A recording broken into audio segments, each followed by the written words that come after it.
And we are once again live. I'm here with Nick. I'm Scotty. We do jiu-jitsu. And we're a bunch of half Italians. And we like watching anime. And to finish our Evangelion adventure, we watched the mind-bending, mind-fucking end of Evangelion. That's right. And you're going to be here to listen to us chat about it on Cosmic Goop Radio. 103.5. That's right. We keep it classy here at Cosmic Goop Radio. There you go. So now that our shit intro is out of the way. By the way, this is not for kids. If you're a kid who somehow stumbled onto this, you created a fake account to get through it. Stop the video now. This isn't for you. Evangelion isn't for you, even though they thought so in Japan. Run like hell. Run like hell. Especially from this movie. We got a couple of more than a few things to say about this movie, don't we, Nick? Yes, we do. Right. So for those of you that don't know, we did a podcast, our episode 1 podcast, our first release podcast, I should say, on the Evangelion 1995 series. We watched it in the Netflix dub. We both loved it. You know, wasn't perfect, wasn't absolutely flawless, especially because of the ending, because there were some budget cuts and things like that. But even with that, we still loved the ending. We still loved the series, and we thought Hideaki Anno really did something special with that. Then came time for the movie. We went in pretty cold, fresh off the series, no research or barely any research. And needless to say, our first time watching it out of the 2 times we watched it each was quite something. What were your first impressions after just having watched it for the first time? Okay, well, honestly, I was disappointed. It was cool. They did there's an intermission. I don't know if you haven't seen it. They have like an intermission in the middle, which I really like because I get snackish, and I thought it was really cool that they, had an intermission. But aside from that, the first half started off pretty strong, although overall, first time round, I didn't like it at all. I was actually really disappointed. First time round. Yeah, I was quite disappointed myself. I thought, I didn't know what to think. Like, for those of you that don't know, me and him watched it remotely. Like, we watched it together, kind of in sync, but we watched it remote from each other. So we could talk to each other during the viewing, but he couldn't see my reactions. And my reaction was my mouth, especially in the second half, my mouth was just agape. It was just open wide the whole time, jaw to the floor. No exaggeration. Like, my mouth was just opened, like just wondering what the heck I had just watched. I didn't completely hate it, but I was heavily disappointed by it after that first viewing, because I just felt like the other ending was so much stronger. With all its flaws, with all its budget cuts, I thought what he was doing with that ending was special, and then we get this, and it feels like mindfuck porn, Like, I had a big problem with this movie when I first watched it. But the beginning half was linear. It went along really well with the story, but it was like everything was just so out of touch. Like, you know what? When we start breaking it down, I'll get more into it.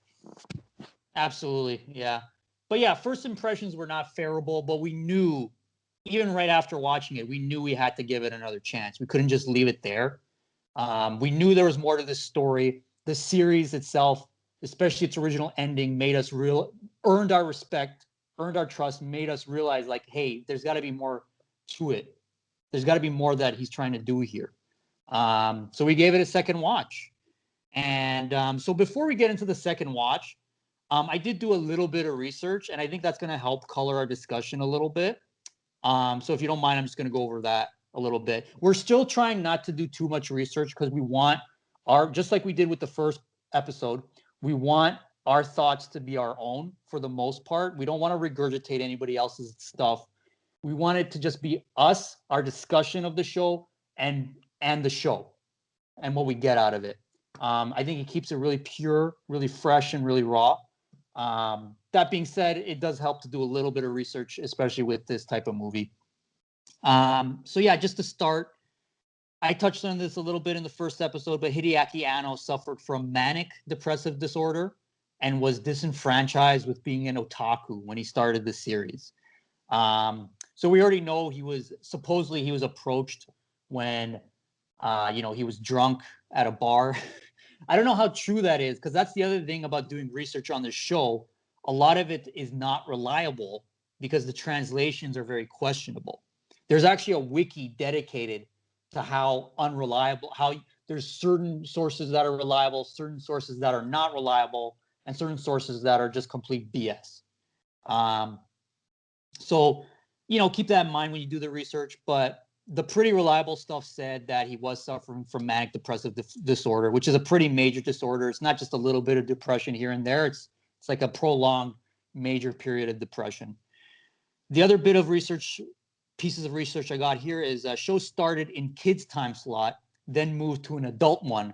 So that might explain why the boobs didn't have nipples for the first 20 or so episodes. Finally, they got in their heads, hey, this is much more adult material. Now we can go crazy with the nipples. Apparently, both endings of the show, so when I say both endings, I mean the ending of the series, the TV run, and the movie, are both canon. So I'm not sure how they reconcile, but we'll discuss that as we go through the movie. The Ray ghost that keeps showing up throughout the movie, people like to call that quantum ray. So that is like a thing that she just does. Gendo, again, this is getting a little bit, so you know what, full spoilers from here on out. But Gendo's child molesting hand, when he goes and he touches Ray's boob and it sinks into her body, apparently that effect happened because he infused his hand with the fetus of Adam. I don't know why they didn't show that.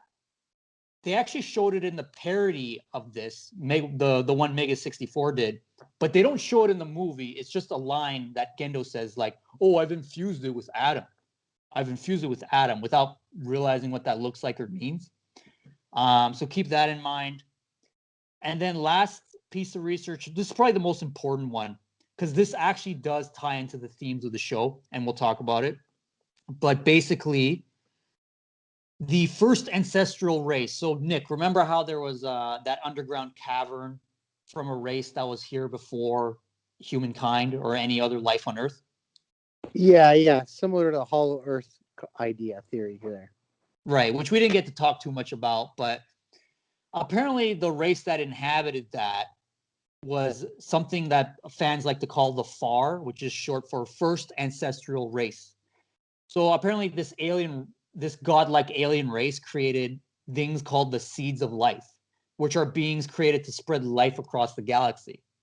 I think there's supposed to be only one per planet, but what happened is Adam was on planet Earth first, but then Lilith came down and created the first impact. So that's what the first impact is. It's Lilith coming crashing down.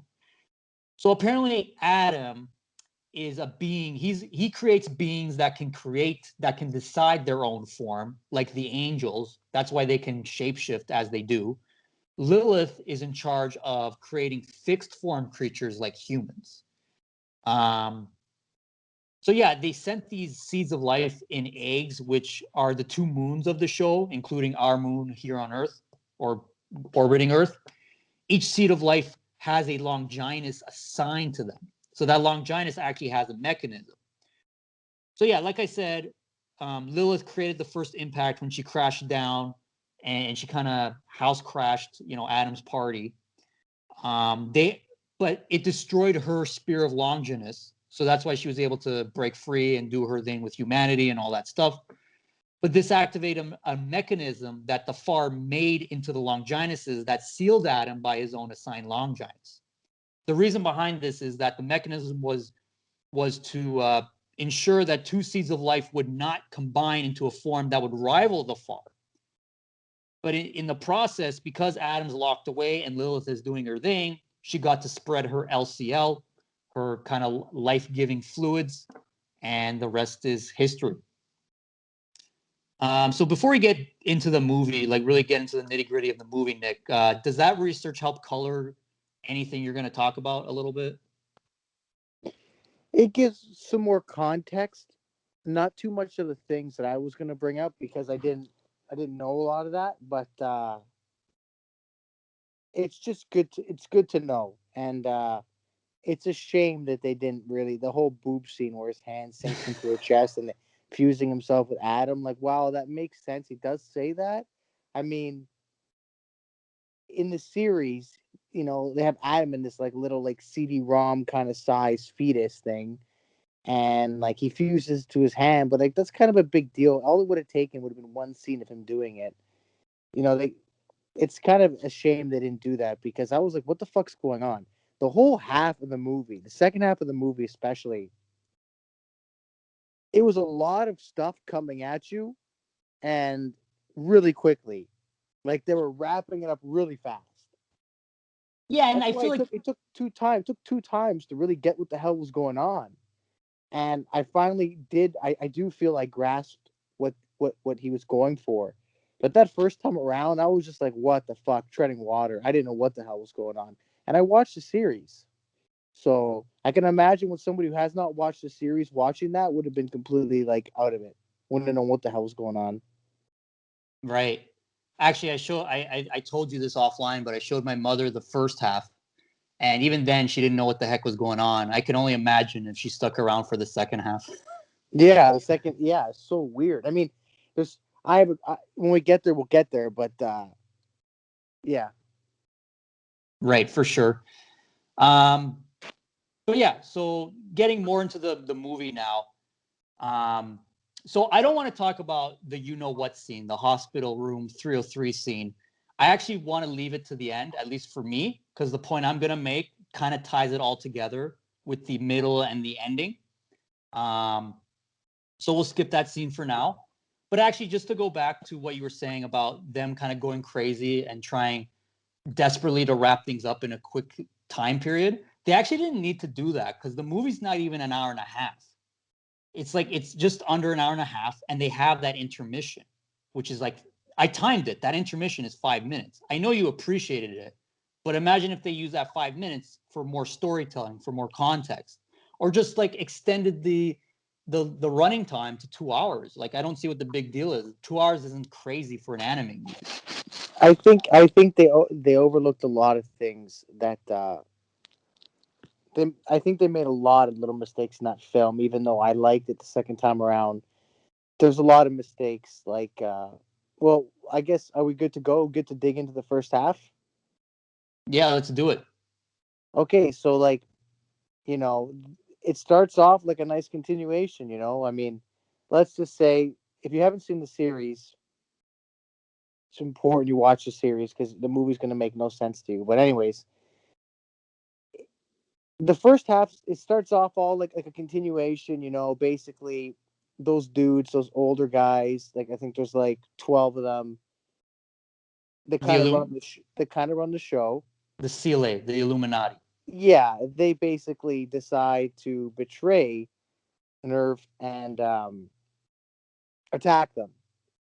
Now, there's a lot of issues I have with this, but they decide to attack them and basically reveal that they were never actually working for humanity's best interests. They're kind of like in a cult, and they are wishing death upon the world, and so they decide to attack them. And it's just funny how nervous like they're able to fight off angels really quickly, but when and the humans armies are basically just garbage, like useless, and yet they're able to decimate them so quickly. I just found it very, at least that part how they kind of roll in and just start fucking dominating them. I'm like, wow.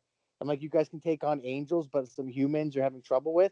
There was an inconsistency there I saw for sure. I know they weren't expecting to be betrayed, but I mean, come on, an angel could have popped out at any time. Their I guard was think really down.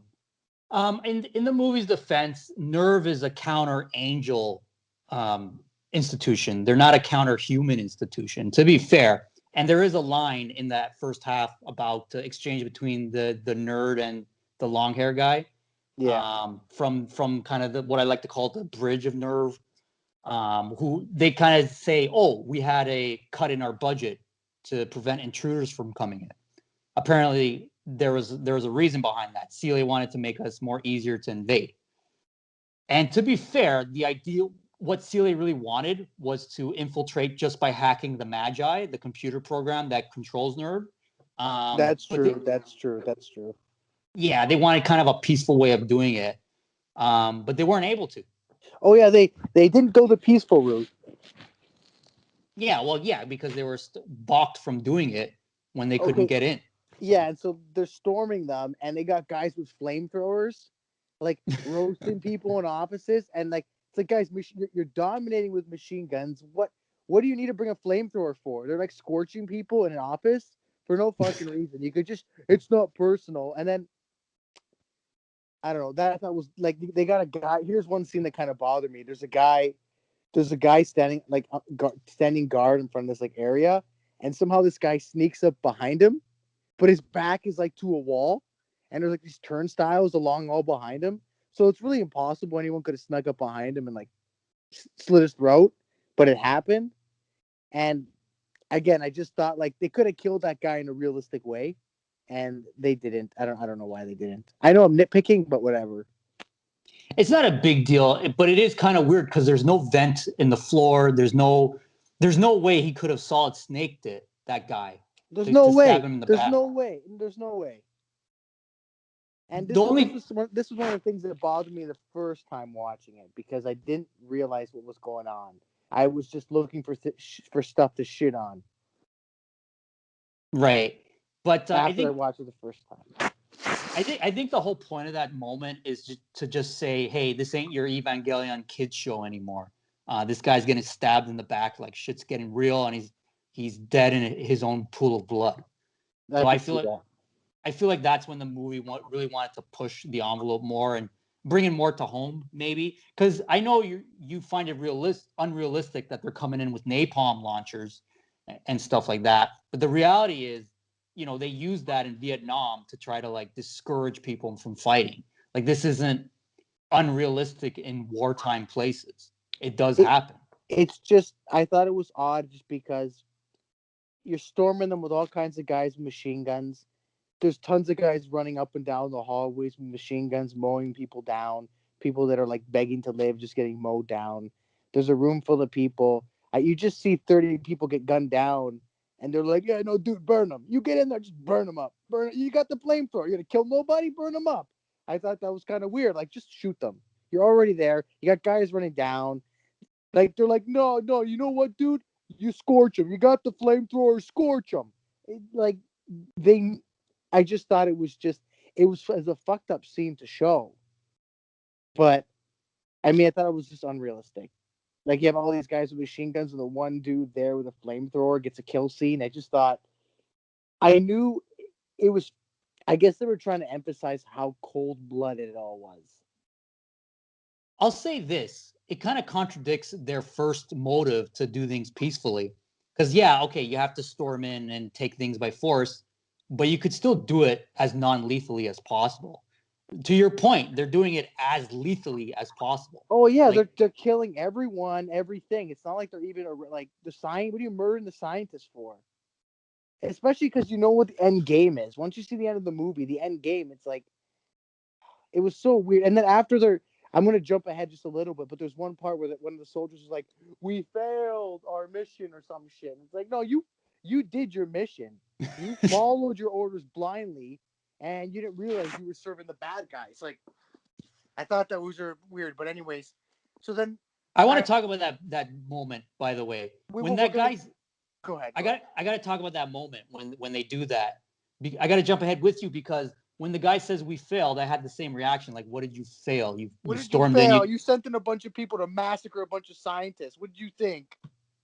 But while he says that, I don't know if you noticed. I noticed on the second watch, the guy behind him is smiling. That I Oh, believe. we failed, and there's just this dumbass with a stupid grin on his face right behind him. Well, What's he maybe laughing there's at? something. Maybe there's something there. Like there's something there to blindly following orders. There could be something there. Perhaps. Who knows what But he was trying to say? But then that's the thing is, so you talk about like Nerve, they're good at being counter Angel because they got the Avas. The Avas are out of commission, probably by design. But as soon as Oscar gets going, we'll talk about Oscar later. yeah, But yeah. Let's go back to the. So there's a Shinji scene which Shinji scene is when this? he's crying like the little bitch that he is in the film canon. Um, well, I guess he should be crying because he's a deviant. What he did was wrong. And then those three soldiers like, "Hey kid, it's nothing personal." And then you see Asuka shoot the guy who said that in the Katsuragi. head. Katsuragi. Yeah, sorry, what did I say? Asuka. Yeah, my bad. Yeah, so you see Katsuragi see that guy, shoot him in the head, run, shoot the other two guys, but the last guy she like kicks against the wall, and she's like, "Sorry, it's not personal," and she shoots that guy in the head. But as cool as that wasn't the guy who said that to Shinji. She shot that guy in the face right away. So it's like, I mean, it's fine. It doesn't matter. You're killing a piece of shit anyway. It doesn't matter. But I thought it was funny. I was like, it's too bad they just didn't leave that guy alive. But he kind of had no choice because he's the one who said and had the gun to Shinji's head. So she had no choice. But it's just something I noticed there too. But and then the scene that follows, I'll let you lead that one on. How fucking demented was the next scene? So before I talk about that, I want to comment on that scene where she's awesome. Like Katsuragi, up until this point in the movie, she's been doing awesome things, giving orders, no nonsense. Even when the camera's like closed in on her butt crack there in Oh that yeah, famous hallway yeah, scene. yeah. You can see her underwear. I don't know why they put that in there, but they did. Fan service. At least she's It's not a teenager. So it's so like subtle. It's like she's walking, so you're not like intentionally trying to look at her ass, but her butt's there and she's walking, and you get these little glimpses of white, and it's like, wow, it's like they did that on purpose. I mean, I wasn't a dirtball. I didn't even notice it the first time round. But I have to say, you're a dirtball looking at a woman's ass walking down a hallway for like fuck, for no reason. It's a weird scene, right? But you're obviously going to look at the center of the screen, and I just thought it was weird that he left the underwear in there, and to it's so be subtle. So I didn't notice it just because to me what that moment was saying was, oh, she's not playing around anymore. Forget about her traumatic past, all this stuff. She's on a mission and she's got to get shit done. That's Yeah. how I kind of saw it. Okay, then I went down the dirtball road. I didn't mean to. I didn't mean to. I'm sorry. Like, what do you want from me? It's like a beautiful woman, center, short skirt. What am I gonna look at her upper back? Well, I guess in your defense, I was really focused on those calves, man. They were such sexy calves. Yeah, no, that's the thing. You could have been looking at the calves. It's true. Or just pondering the scene before. I I just thought wanted it was weird that he was like, make sure you leave. Like there was a conversation at some point where someone's like, make sure you leave a touch of underwear. Just a touch. Almost not even noticeable. Just a touch. It's fucking hilarious. Instead, I guess I'm just a calves guy like Toji. Yeah, Next, I want to eat Katsuragi's lunch. So that's all that anyway, matters. exactly. It's all about the lunch. Anyway, by the way, Cosmic Goop Radio does not endorse any misogynistic theories about women in the kitchen. Please do not misinterpret that joke. It has to do with Toji and his misogyny. Moving on. Yeah, exactly. Yeah.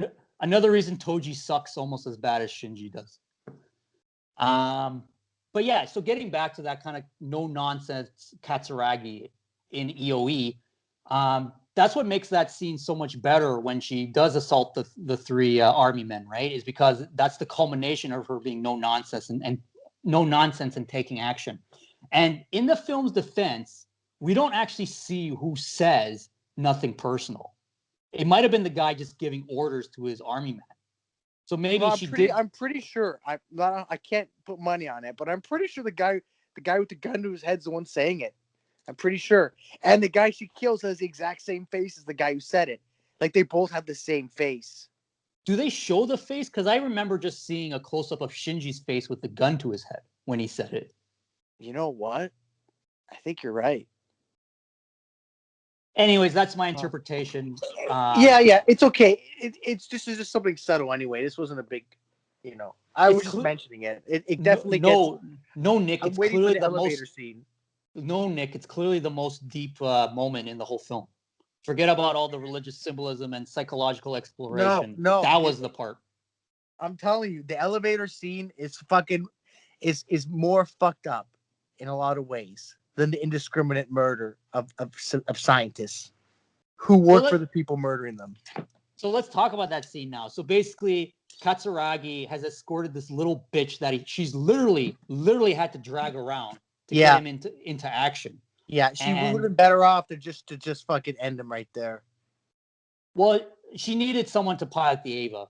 And I guess she felt like a mother to him. But then Oh, that worked out. That worked out great though. In the end, it was oh great. yeah, He really made a difference.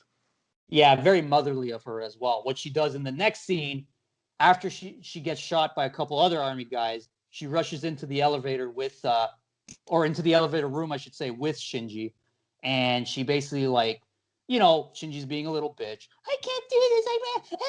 I masturbated to Asuka. I can't. And then her reaction to all this is like, dude, Shinji, I'm not gonna feel sorry for you. You got to do this. But then she kind of starts to become more motherly and says, I understand why you keep people at bay, but you gotta like really take charge and you gotta really die standing up. I don't remember it exactly, but she says something to that effect. What stuck with me more is what she does next when she makes out with him. She makes out with an underage boy and then says, "We'll finish the rest later." So she Well, he of indulged. age of age of age in Japan though. Of age in Japan. I guess so, but it's still they had a mother-son relationship, so it still feels demented regardless. And and listen, we're Westerners. Like it's not of age consent here, right? So it's still going to True. come off weird. True. Um, but it's just even if this guy was of age, of all the guys to make out with on the show, you're making out with fucking Shinji. All these guys had the hots for you, and you're making out with this little fucking bitch who was like a son to you. Like what? Well, well, you know what? Not I don't know.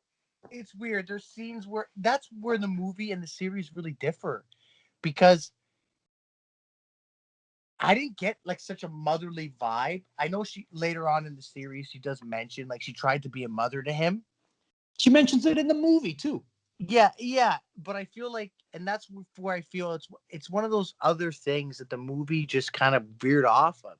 It's out of character for her to do that, just like it's out of character for Shinji to jerk off to a girl in a coma. And so, it's just one of those things that first time around really disappointed me about the whole thing. It really fucked up my expectation.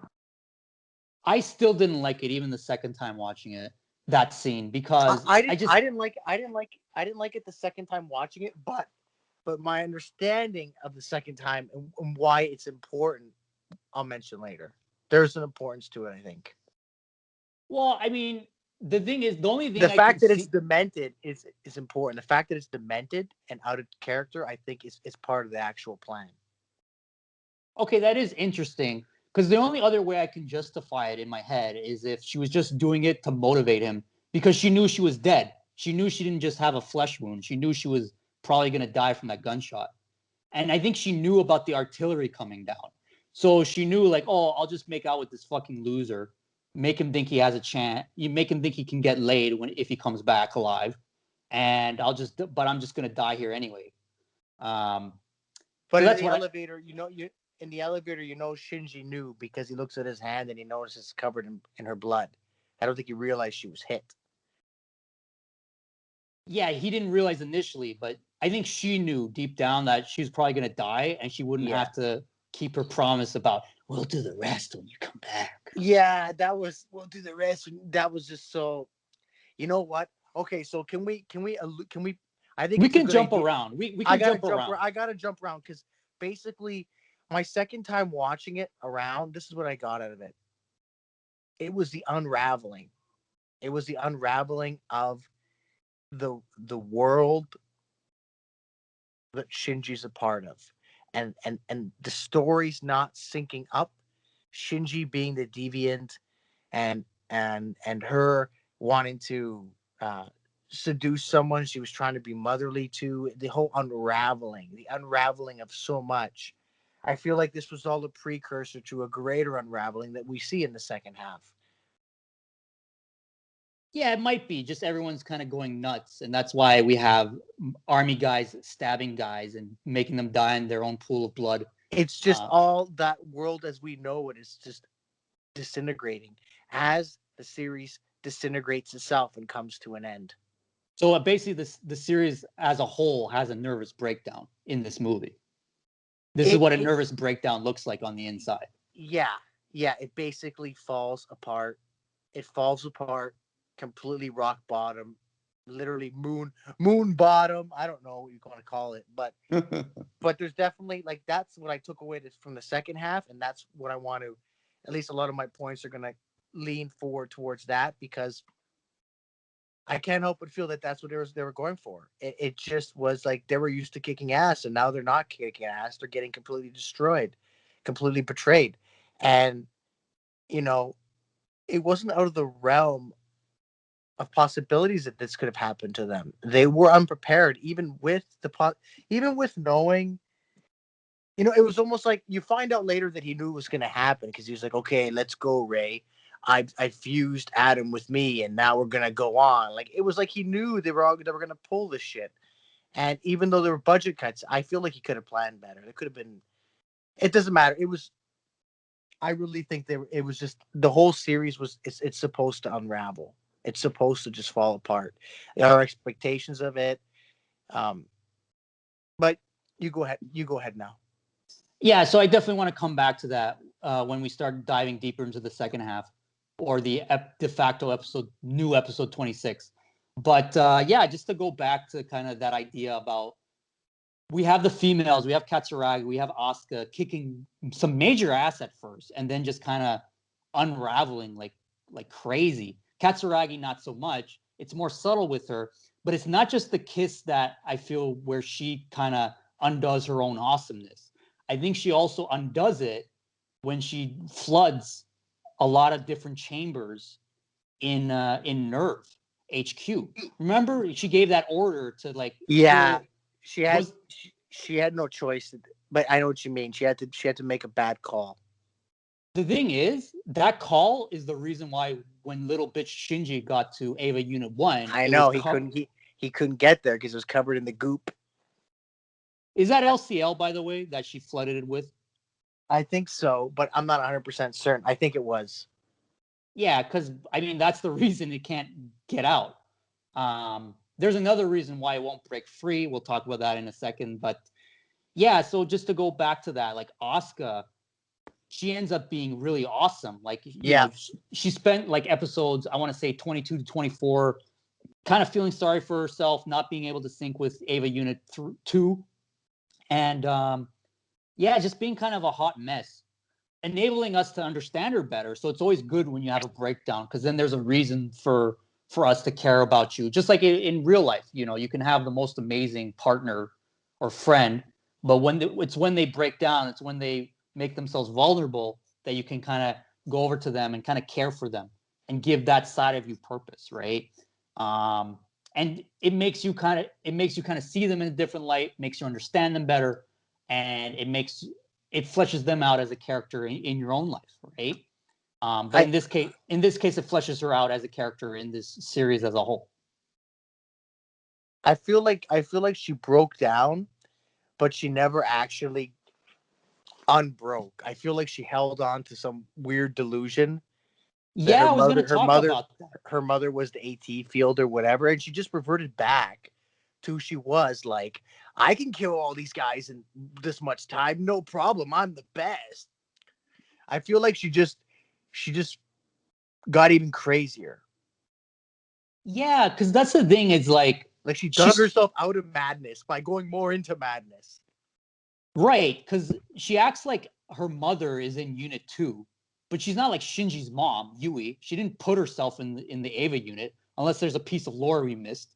Well, yeah, she's like, you're in the AT field. You're there, like, and it's like, and I guess there's like, because she's on the other side, she's dead, she's protecting her. This is like an angel energy or reversed kind of. I don't know. I don't know what her reasoning was, but she just looked like she was nuts. Yeah, so like you said, it sounds like to dig herself out of the hole, to get out of what she was in, she just went more down the rabbit hole. It worked out at first, but that's the thing about this movie and about this series as a whole. When she was starting to kick ass, it was very awesome, but suspiciously, it was too awesome. Like it felt too easy. It felt like too wish fulfillment. Like he was giving us what we wanted too easily. I mean, even the first time watching, me and you were basically cheering her on, even though she's just deluding herself even more. But we're like, kick that ass. Who cares about your psychological health? Just fucking do it, right? Um, the only other thing it could be is that, because the Ava unit's kind of her subconscious, she's kind of projecting an idealized version of her mom. But that's still kind of deluding herself because there's no reason for her to idealize her mom with how things were left, right? So at the end of the day, it'd be nice if her awakening was, listen, this was who my mom was. She felt like she needed a way out. I got to live my own life. She didn't do that. She basically just lied about who her mom was and just she was able to beast that way, but she had to lie to herself about her social identity, about her connection to her mom. And that's why she ends up getting eaten alive by a bunch of birds. Well, and basically she gets ripped apart by those angel things, and and again she literally gets unraveled. Right. And again, if the Ava Unit 2 is the extension of her subconscious is getting unraveled. Yeah, and with parallel, and then as we get towards the second half, it's all becoming unraveled. Right. But I like that you say that because that's when the film really takes a shift towards disturbing imagery. Yeah, we've had Yeah, guys. Yeah, we've had scientists getting burned to death. Yeah, we've had guys stabbed in the back, and we've had a lot of blood. But we haven't had any disturbing imagery like when you see a bunch of gigantic birds eating a biotechnical being and exposing its guts and all that stuff. Right? That's when this film really gets disturbing. yeah, and then Shinji decides, oh, how am I going to get into this machine? And the thing grabs him. There's a And reason why. There's a reason why. Because Yui decided, okay, Asuka's out of commission. Now I can open up. Because remember, Ava Unit 1 has Yui's soul basically in it. Soul in the sense of in a biotechnical sense, but yeah, her yeah, soul, for all intents and purposes, her soul's in there. And that's why the Ava Unit decides to break out. It could have broke out earlier, helped him save Asuka, but I guess Shinji's mom is a bitch, and she just waited until Asuka was dead so that it could set him off. So Yui's mom is all in on this human instrumentality project too. yeah. Yeah, she's not so good. She's not such a nice person either. Well, no, she's part of the Armageddon, part of the apocalypse. The third impact. Yeah, which is, I guess we could. I mean, we're kind of going towards the second half now. Yeah, I mean that's where episode 25 slash the first half ends. Um, but before we get into the second half, I have one question: are there two Rays in the movie? I Because think, what? I think I think Ray's an angel, right? Is that kind of the whole thing? Apparently she's like part angel, like So like that and that Kaoru was. and that but that explains why she's there in a lot of the scenes where people are dying because she's an angel, right? So that doesn't that doesn't surprise me. But yeah, it is weird. I think yeah, it's weird because when that dude, well, I have to jump to the second half to kind of. Do a quantum ray and just I'm jump gonna have around. to Don't worry quantum about it. ray because when Shinji's dad, what's his name again? Gendo. Gendo. When he's dying and saying all this kind of weird shit. Like he didn't have like a nice send off, and he's like, I guess the reason I stayed away from Shinji was because I didn't want to hurt him, or some weird bullshit like that. And then you see like naked one armed Ray, or just naked Ray, and then You you see see three of Yui. them, Then you right? see Yui as well. So it's like they're different, but they're there, all kind of giving him like a talk. Yeah. I don't The know. re- I don't know. I think there's Yui, and then there is a Ray. I think they're different. so the thing is, the reason I say two Rays is because one of them starts the film off sleeping in that disheveled apartment, and she gets up, and apparently, because she's the third clone. The first clone was the one choked to death by Akagi's mom in the series. The Yeah, second yeah, one, exactly. the second one is the Ray we see for most of the series, but she gets killed by the Halo Angel, because there's a bit of like a nuclear explosion. And then the third Ray, comes out. She's there at the end of the series, but then she's the one who wakes up in that bed, and we see that she has no attachment to Gendo like the other Ray did. She actually stomped on that glasses souvenir that the Yeah, because second Ray kept. she wasn't born with the soul like the other one. Well, I don't know if it has to do with that. I just think Gendo didn't have to sacrifice himself to save the third one, only the second one. Because I think they say that in the series, they don't have memories. Like they're not implanted with any memories. I guess they know enough that they can just kind of come out and function as a human being. But yeah, she doesn't have a memory of being saved like the second one did. So that's why she didn't have an attachment. But the thing is, Gendo, when he wants to start his third impact, he recruits a Ray from the vats. So that's the fourth Ray then. Am I wrong? I'm That's not got sure. that's got to be the fourth Ray, because I don't think the third Ray left her apartment and said, "Oh, I gotta go swim it. I gotta go swim in the vats. I gotta go swim in the LCL where all my other dead clone sisters are." At least that's what I think. Because even you bring up that scene where Gendo's having his like life-ending confession, and there are three Rays there. There's the kid Ray that was choked to death. There was, I guess, second Ray, and then there was the Ray with the eye patch over her eye, Yeah. healing from her wounds. So I think that kind of defends the whole two Rays theory. And that's the other thing, because remember when Quantum Ray picked up Katsuragi and was picking up all these other people, the other Ray that was in the LCL that Gendo had to recruit, she hadn't appeared yet.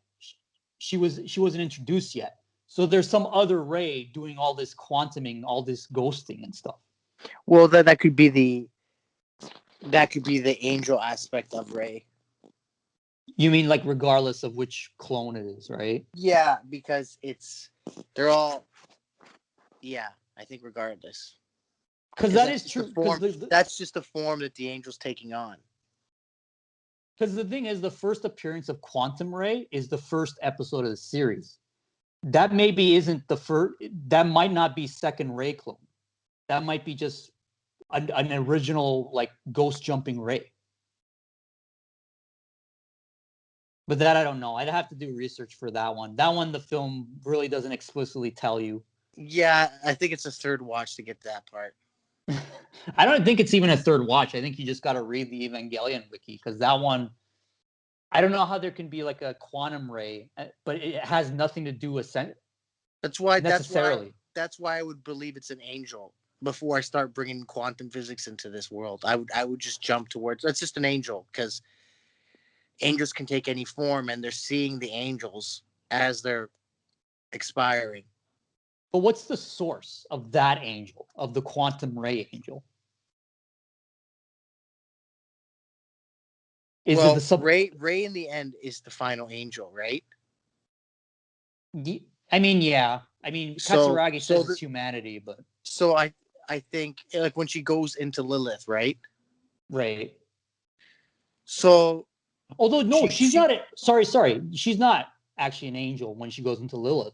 They isn't call it, she can control her AT field, and he's all like, how can you control your AT field?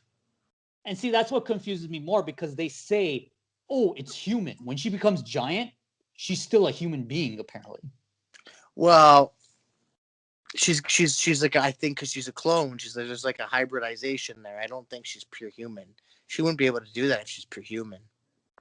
Apparently, she's like Kaoru. Remember the guy who has arguably homosexual feelings for Shinji? Oh wait, remember when he puts his hand in her and when he brings it down to the stomach, he pulls away and he's like, ah, and like his hand is hurt. I think she Yeah. took the atom from him.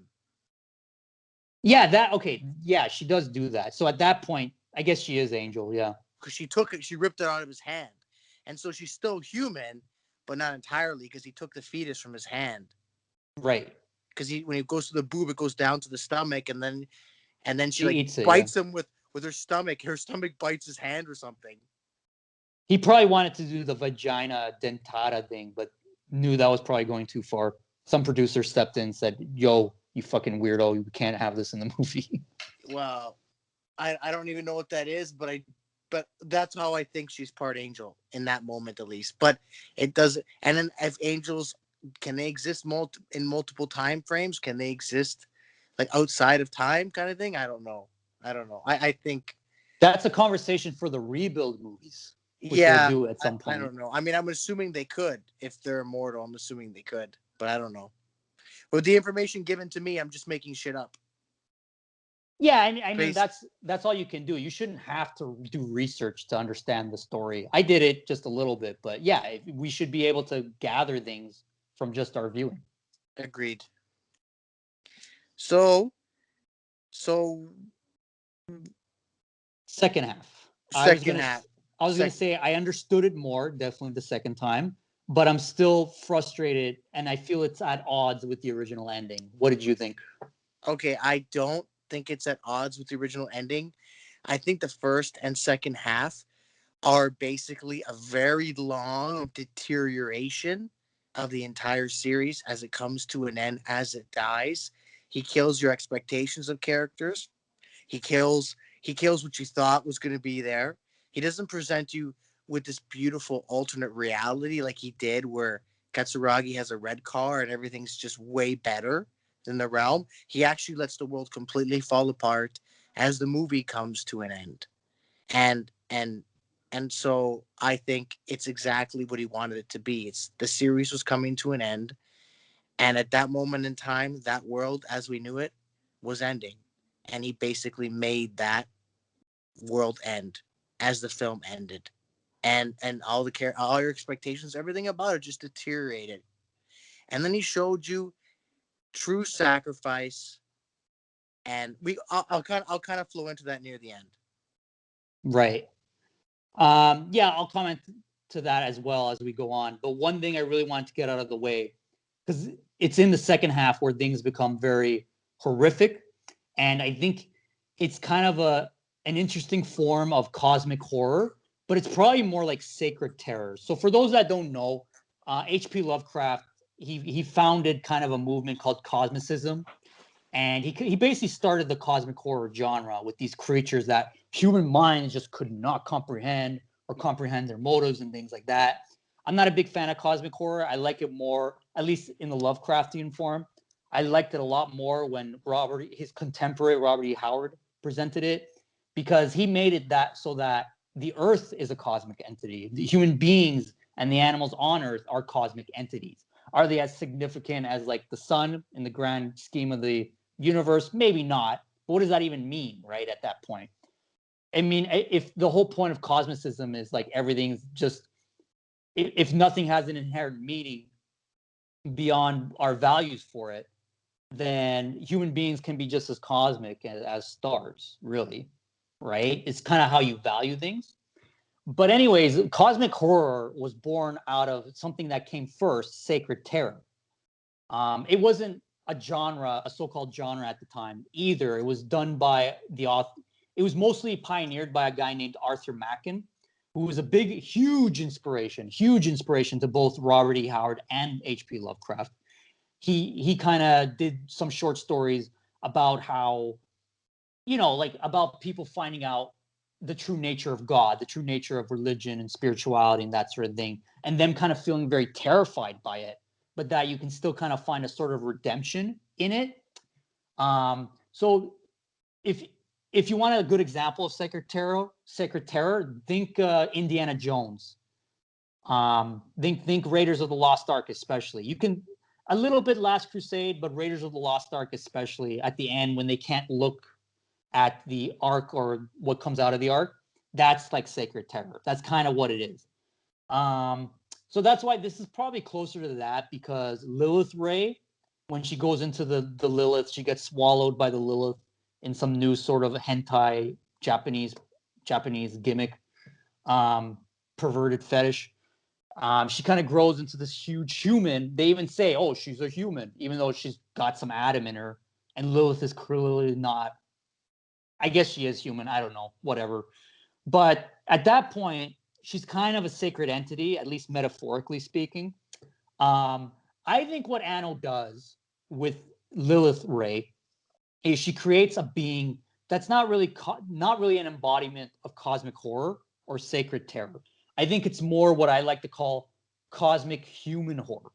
So this idea of like human beings as cosmic entities, but it's still kind of horrible when you kind of see it on a cosmic grand scale, which is what the Lilith Ray is. It's basically a giant human. That's why all the characters go nuts seeing it, because they're like, wow, this is like humanity to the extreme. This is all our psychological fears and anxieties, like to the extreme. All our joys, all our sorrows, all our anger, all our emotions to the extreme. There's something horrifying about it. And I think he captures that really, really well. So I think I didn't get that from the first half. The first half, I was just horrified. I just had that impulse of being horrified. The second time I watched it, I'm like, okay, I see it now. This is how you do human cosmic horror. What did you think of that, Nick? Well, I mean, I don't know how. I know some of this was biblically inspired and then taken to his own, it's kind of his own thing. But I think the fusion between Ray and that Lilith, I feel like if Adam was with Ray, I think it's important to realize that Lilith, Adam and Eve, Adam, at least biblically, Adam and Lilith never actually had children. She was kind of kicked out of the Garden of Eden, so she never really got to have children with Adam.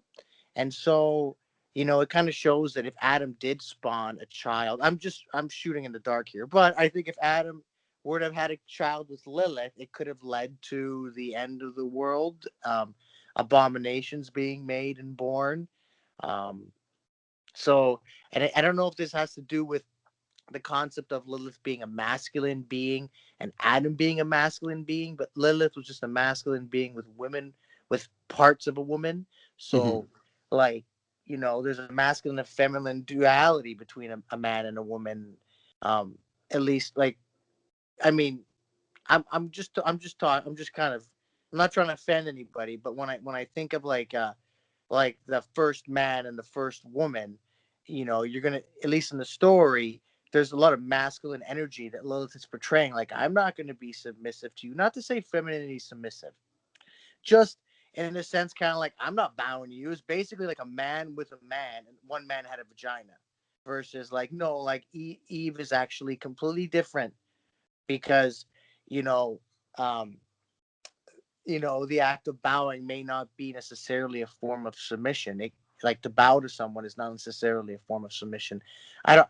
So maybe it was a play. He was trying to say something like, too much masculine energy will destroy the world on like a symbolic level. Because as I started the second time around, when I started seeing everything unravel, I started looking everything more contextually and not so much like, even though I started out with being like, oh, Shinji's a little bitch, you know what I mean, a little deviant. I think now, when I look at it now, it's all just falling apart, and I'm trying to look at the symbolism.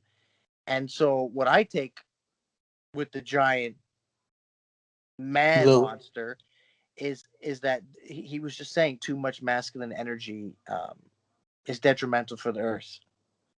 I can definitely see that. It definitely reminds me of the moral that the movie Splice seems to be saying. So just to quickly summarize that, basically they make one of the things that happens. It follows a married couple, and basically, excuse me, basically the wife starts to become more. she's very much a feminist. She starts to become more and more independent, and you could argue that she is exhibiting more and more masculine qualities. And basically, they start creating creatures that are. I remember at one point they create two like slug creatures in the film, and they're supposed to be a female and a male, but the female ends up becoming like a male, and because of that, they start to, instead of having sex, they start to like kill each other, and it's one of the horrific scenes of that movie. So I feel like that's what you're touching on. Probably is that. Just to clarify, I know there's a lot of, so when we talk about feminine and masculine features, we're not really talking about, oh, women should be this way, man should be this way. We're not saying that.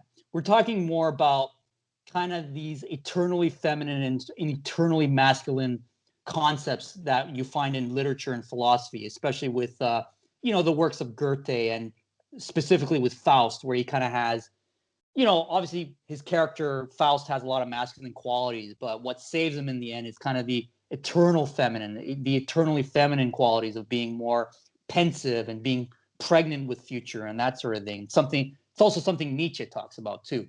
So I think what you're talking about, and if Anna was going for that, is, yeah, just that idea is if you're too masculine on both sexes, then, you're going to have a lot of trouble. I don't know if I read it that way necessarily, but I think it's interesting. I think there is something to it. Because it is true. I mean, there is something to Ray merging with Adam. And basically, through Ray, Lilith and Adam basically finally have their one kid that they never had. Right? And it leads to I want to say deception, because all these here's what's ironic. Sorry to cut you off. Here's what's ironic is the third impact is basically everyone becoming a collective, right? But but Lilith and Adam were, I don't know about Adam, but Lilith was very independent. Like, she's very individualist. That's why they couldn't get along. So it's kind of ironic that two individualists finally merging together makes everyone else merge, and it's a horrifying sight for everybody. But it's not, it's debatable. I don't think they're merging. I think they're just being literally annihilated. If you were to kill a bunch of people and put all their blood in a vat, that's not merging. That's just, you murdered them and put their blood in a vat. I know they show their energies all kind of being blended together, but prior to everyone getting killed, they're all shown this one thing. Like, I don't want to say it's a dream of theirs, but they're all basically told a lie that they're safe, and then boom, they get exploded. So it's kind of like, don't worry, I love you. Shh, shh, shh, bang. And it's like, well, what the fuck? Like, why? Goop. Yeah, it's like, oh, you're okay. You're so beautiful. And then fucking stab right in the heart. Like, it's a huge betrayal. These people think that they're all going to be okay, and that they're eliminated and basically put into a cosmic soup with everybody against most of their wills. Only because 12 fucking cocksuckers decide that's what's going to happen. And then, so, yeah, I mean, I feel like their union led to, like, a complete, like, annihilation of all of mankind. All individuality, all willpower. Yeah, which I think, but I think it was all a part of the show, because the series is coming to an end. All the characters in that series are they're all going to the same place. They're all ending, and that they're all, all being put back into the ether, fading like a dream. And I think that touches on where we get later on in the film, where it starts talking about dreams. And right. I did want to mention, we should mention the there's, when Shinji first comes out to fight, or just like when he finally gets into Ava and he hops out, he comes out of this mountain that's triangular in shape, and I don't want to say it has like an eye in it, but there's like a hole at the top. There's like a hole at the top. Wow. I totally missed that. Yeah, he comes out of there, and then he starts freaking out because he's like, oh no, Asuka's hurt. I only heard her being beat to death for so long, but now she's all mangled, and now that I see that, my stupid little ass fucking brain can fucking get mad about it, even though basically I heard her getting annihilated and left her for dead. Like, it was just, it's just frustrating, but that's what happens to a series that you love coming to an end. It is frustrating, and I feel like that was all supposed to be there. He was supposed to be frustrating to us, and there's that scene now where like he's building a sand castle, just like the castle he came out of, and he's destroying it, and he's trying to build it, but he's not really building it. You see him like trying to control it, but he can't. I don't know if that's a play on destiny or what, but there's definitely something there to do with that, to do with the fact that as a child he was building up a mountain, a castle, something he wanted to accomplish. He does it as an adult, and yet when it's all done, he just wants to do it all again. Kind of like when the series is all done, you just want to watch it all over again because you're not happy when it's done. And in this case, when it's done, it all just fell apart, just like when he Also, broke it all apart. also that's apparently what the Rebuild series is. It's kind of like a loop. It's kind of like the same show but new. And that's what Hideaki Anno said himself.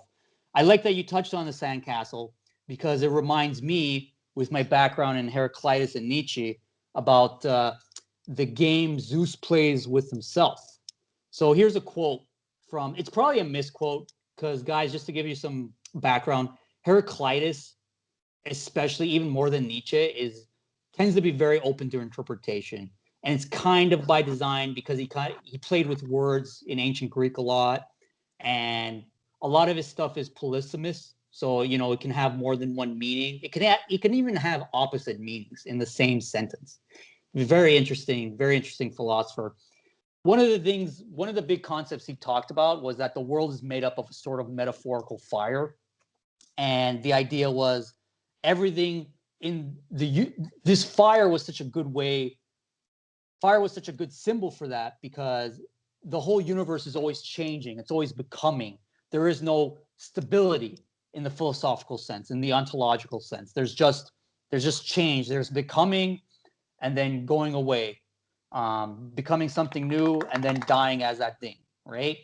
So this is a quote of his from one of his fragments. Again, be wary of some of the translations, and sometimes he was misquoted by people only a couple centuries after his time, even at times. But the quote is, "The universe, that is the all, is made neither of gods nor of men, but ever has been and ever will be an eternal living fire, kindling and extinguishing in this destined measure, a game which Zeus plays with himself." So when this got to Nietzsche, Nietzsche was a big fanboy of Heraclitus. Whenever he'd talk about Heraclitus and he'd touch on that concept, he'd always describe kind of Zeus as kind of like a child, kind of like, I think at one point he literally talks about Zeus being like a child on a playground, building up sandcastles and then destroying them. So that's what that sandcastle scene meant to me, is that Shinji is like building something up, but he's building it up so he can destroy it again and remake it anew, which is essentially what happens in the movie. Anyways, things are built up after the series happened, then they're being destroyed, unraveled, as you keep saying, and then they're built back up. And I think the reason Hideaki Anno wanted to do that is because I think that's what happened to him. I think that's what happens to a lot of people with mental issues. Is in a way, it's a curse, but it's also a blessing because you've built up this life for yourself, this psyche, and then things just fall apart and you have your nervous breakdown and things just unravel. But then that makes you able to unravel, to take everything apart and start fresh and new. Because you're never really doing things new if you keep things kind of the same. You have to just kind of blow it up and then you really get something new. That's how you really get new stuff. That's how you really should work when you're a creative type, a creative philosopher or an artist, right? So to me, that's what he was saying with that scene. Because remember, before that scene starts, or as it's starting, Shinji says, "Oh, this reminds me of when I played the cello." And then, it's a sandcastle building and destroying, and it has nothing to do with playing the cello, at least literally speaking. But when you read it that way, thematically, maybe that's how at least Hideaki Anno played the cello. Maybe he was like, I want to play it, but I gotta like really start from scratch. Sometimes I gotta blow it up, and then I gotta play it started from scratch. So, and it's kind of that artistic drive to build things up, destroy them, and then build them up again, which is exactly what he's doing with this movie, anyways. Well, yeah, I would. It's symbolic because he built up the whole series, and now he's got to destroy it, and then kind of start a new one. Not necessarily even the same work, but a different castle, a different piece of art to be admired until its time has come. Right. And I mean, in 2006, which is not that long after 1997 when this movie came out, um, he started the Rebuild series, right? So I think he always had it in mind that he wanted to redo the series, but like in a new way. But it goes with that theme of destroying and then building back up again. And that's why I think the whole, for a lot of people that may, at least me initially, I was disappointed by the whole movie, and then I realized that he's just doing a longer breakdown of the whole world. What he did before in 2 episodes of the world just breaking down in the series, he just had an hour and whatever to do that, and he didn't just break down the world like when the people start getting united in this group and getting killed by cosmic ray or whatever, and the world's screaming and they're all just being sacrificed just because somebody wanted to save their son. She's like, oh, he's calling me, he needs help, I will go genocide the planet while I'm at it. Like, I thought, like, it seems ridiculous to me, but it's like what do you think's going on in the end? That like okay, so the world's getting annihilated because Yui hears her son's in danger and he's mad, and so she goes there, and her solution is, well, I'm just gonna eat the angels that hurt my son, that hurt Asuka, who my son has feelings for, maybe him and two other women, and then I'm gonna bend over backwards and just kind of squirt my blood and my entire entity all over the planet and just kind of like, just murder everyone because my son needs me.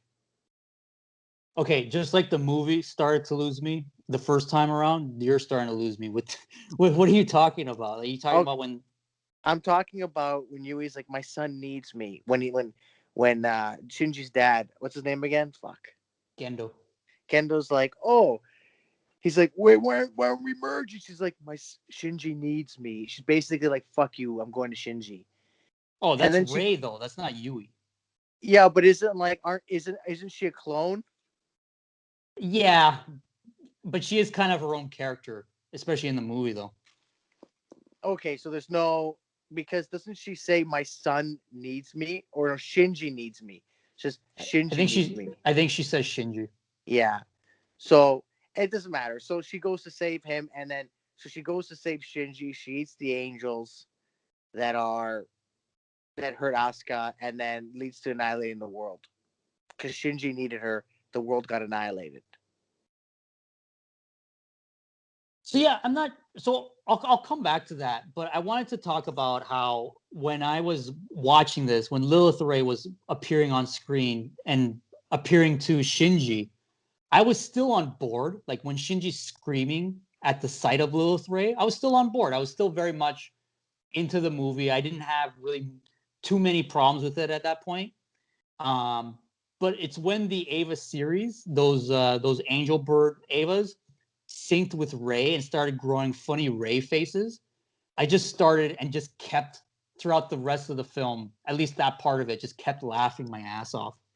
Because instead of being horrified like I was the first time, the second time I'm like, this is really fucking funny.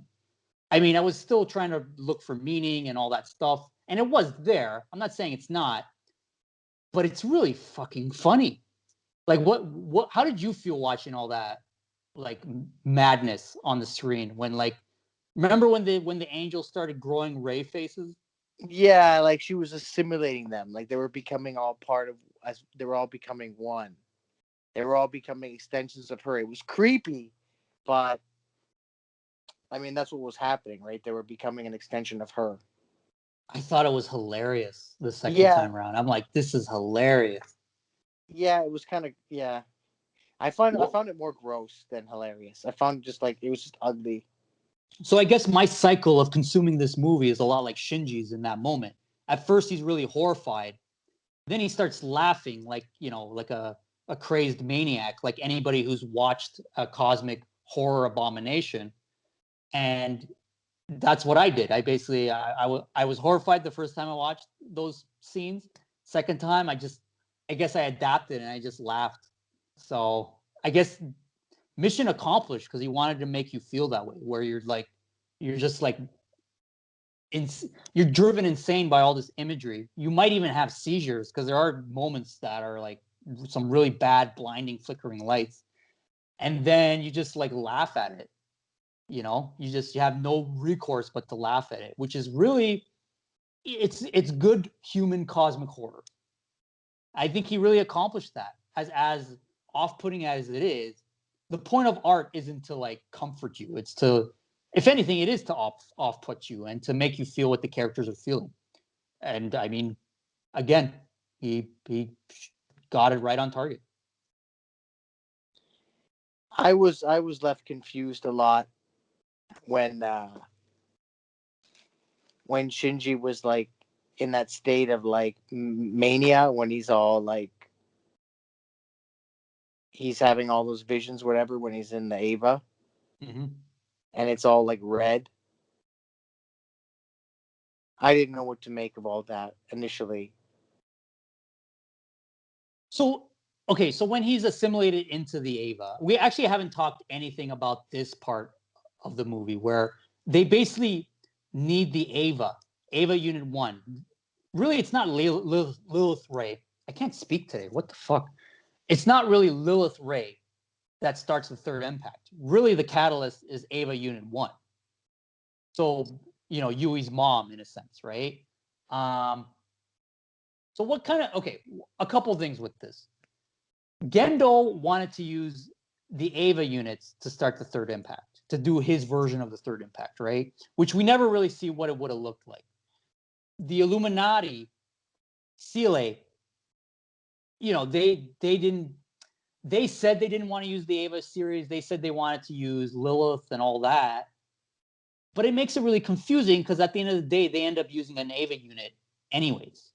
I wonder if it has to do with Ray being reunited, the soul of Ray being reunited with its true essence, with Shinji's mother, and that's the connection that like it's like the reuniting of the soul.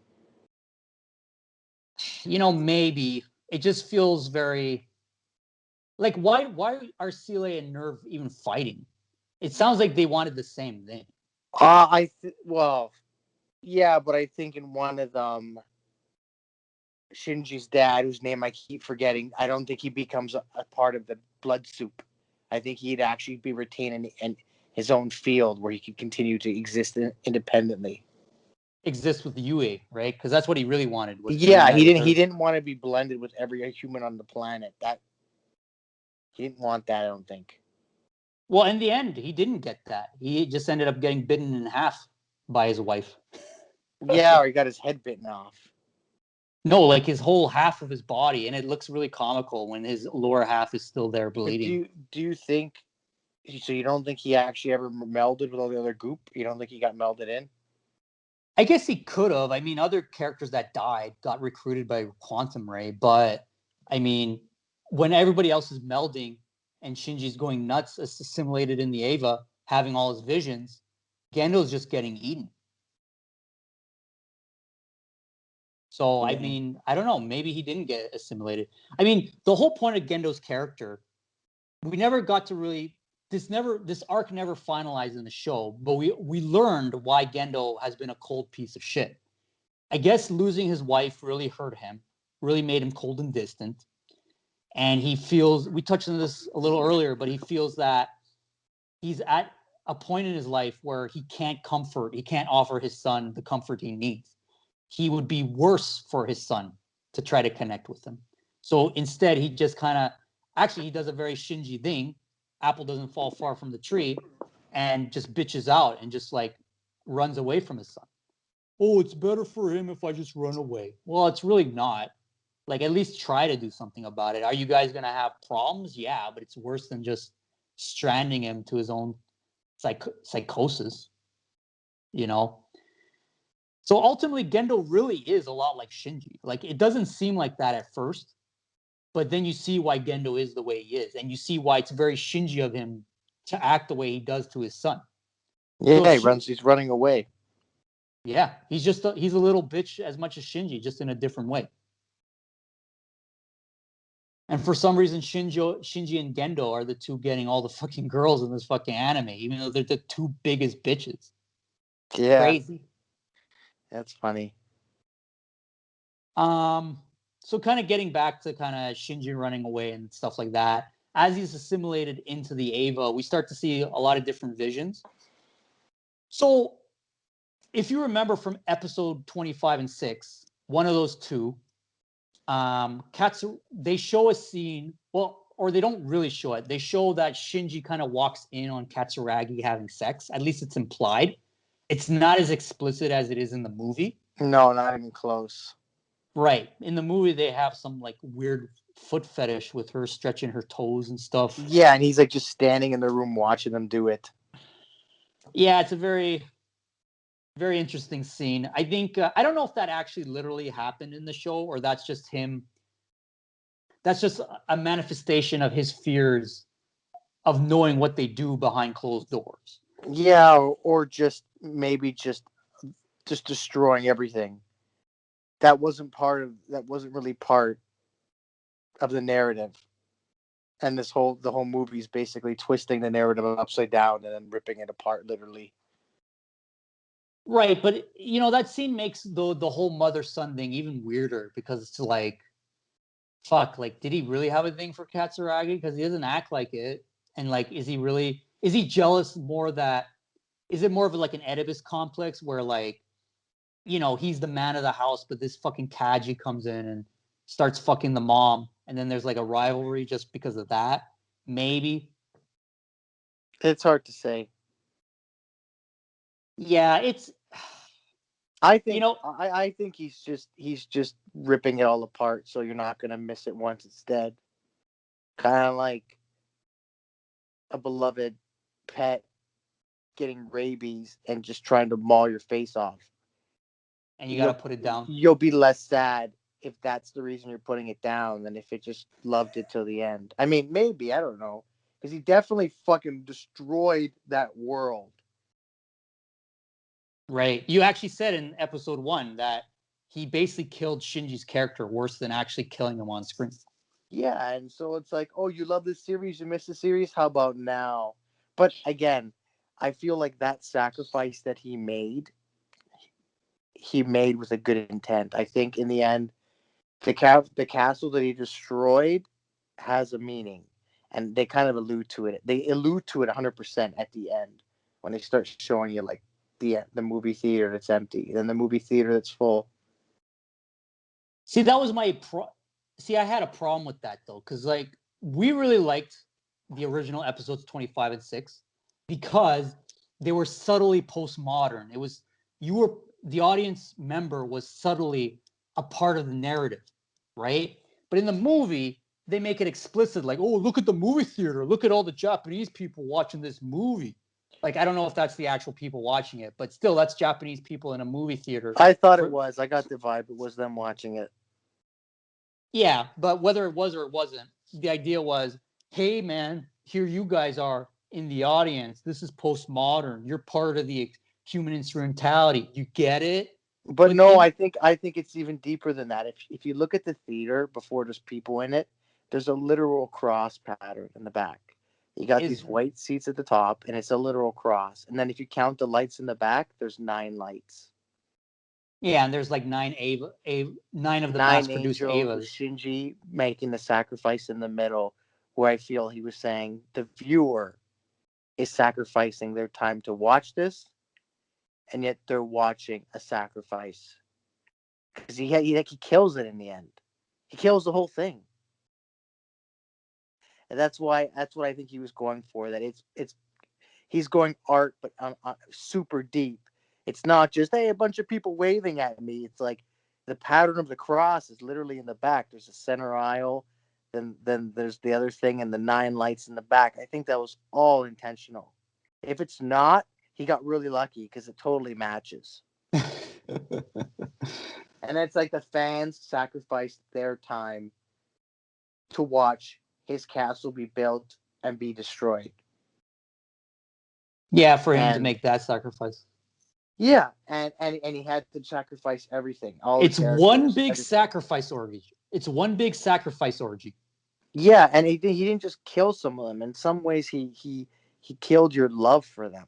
In some ways, depending on, I guess, the person you are and how accepting you can be of certain behaviors. But he killed. He didn't just kill the characters. He killed the narrative. He killed the narrative of who you thought they were, who they actually were. He fucking warped it, and then in the end, you see all these people getting destroyed and being reabsorbed and all that stuff, and then somehow, okay, so we got to get it. Okay, so we got to get into this scene, the choking Which scene with Asuka. you go ahead. What I'm were your saving thoughts on? mine. I'm saving my thoughts for the end. It all connects to the It all connects masturbation. to the end. Okay, so I think I just wanted to mention on that scene. He's getting mad at her. He's getting mad at her because while he's in this like weird alternate end of the world where him and Asuka get to, you know, this is Fight, I argue. believe this is after he's won with Ray and they're like having a conversation and like she's sitting on top of him and his genitals and her genitals are like melded. They're like one. Yeah. Okay, she's got her right hand going right into like his like left Chest. side of his lung, and they're just talking. And she says something that he finds, I can't remember what she said, but she said something he liked, and he's like, "Oh, let me shake your hand on that." We're basically already fucking, but let me shake your hand on that, which I thought was really weird. But whatever, they weren't really fucking; they were just blended, melded together in the goop. But The I most guess it could intimate type of fucking. in the most intimate type of meld too, because it didn't have to be that exact position. But I know. whatever, I'm not going to be too prudish about it. So they shake hands, and then Asuka's giving him shit, and then he loses his shit. He throws a chair, and he's all mad at her. And it's like she wanted him to get a spine. He finally did get a spine. He chokes her. He starts choking her, and then I can't remember exactly what happens after he chokes her. If like the first time round, I don't think she dies, right? She says something to him, right? Like she like mocks him. She's like pathetic or something because he starts crying after he choked her. Kind of like she's basically telling him, "Oh, you're weak. You're spineless. You will never, you." The whole time she's basically bullying him, and he never stands up for himself. He never actually tells her the truth. He waits till it's too late, and then he lashes out, hurting her. And then she calls that pathetic because it's not really her anyway. You're in this weird meld world. And then No, when at they that come, point they're not though. they're okay. They're not. No, but that's not. Uh, He's not really choking her in real life anyway, because she's basically in that little. You know what I mean? So it depends. He chokes her twice. Once He, when it's in the visions, and once when it's the world has the water becomes red. yeah, and I don't think he ever really choked her, but I do think So you think you what do you think the ending? I mean, we'll talk about the ending more later, but you think the ending takes place in a dream world? I think I yeah, I think it takes place in a dream. Well, the whole series is in a dream. But I Yeah. think the ending takes place in like another dream. And I think all that's trying to say like Shinji, you're trying to be stern. All you have to do is vocalize how you feel and he does that. And it's like, but you wait to the point where you want to murder someone. That's what's pathetic. I think her saying it's pathetic is a reflection of like you have to wait till you want to kill somebody to just have a pair of balls and speak up. You literally have to bury everything deep inside constantly till you pop. and actually fucking hurt someone. You can't actually just have a pair of balls to begin with, and just don't let like Asuka's being a bitch to you. Call her out on it right away. You're gonna wait till you literally can't hold it anymore, and then you choke her. That's pathetic. You want to be all macho and bravo and break shit like a fucking wild monkey instead of actually just chilling the fuck out and actually just using your words. He's either running away or just building up till he fucking explodes. Both of them are fucking opposite sides of the same coin. Super like passive, like either being passive or passive aggressive, but never ever just being in the moment and real. And I think that's what she meant about pathetic, and I guess I can take the other half where he chokes her later in like the red world, whatever's left of the world that they get to enjoy while everybody else is dead. Whatever. It doesn't. I'm not gonna get. The reason I got mad the first time watching was I took it all way too literal, and I think it was all meant to be contextual. Especially, that's what I think. So I'll let you. I'll let you jump in.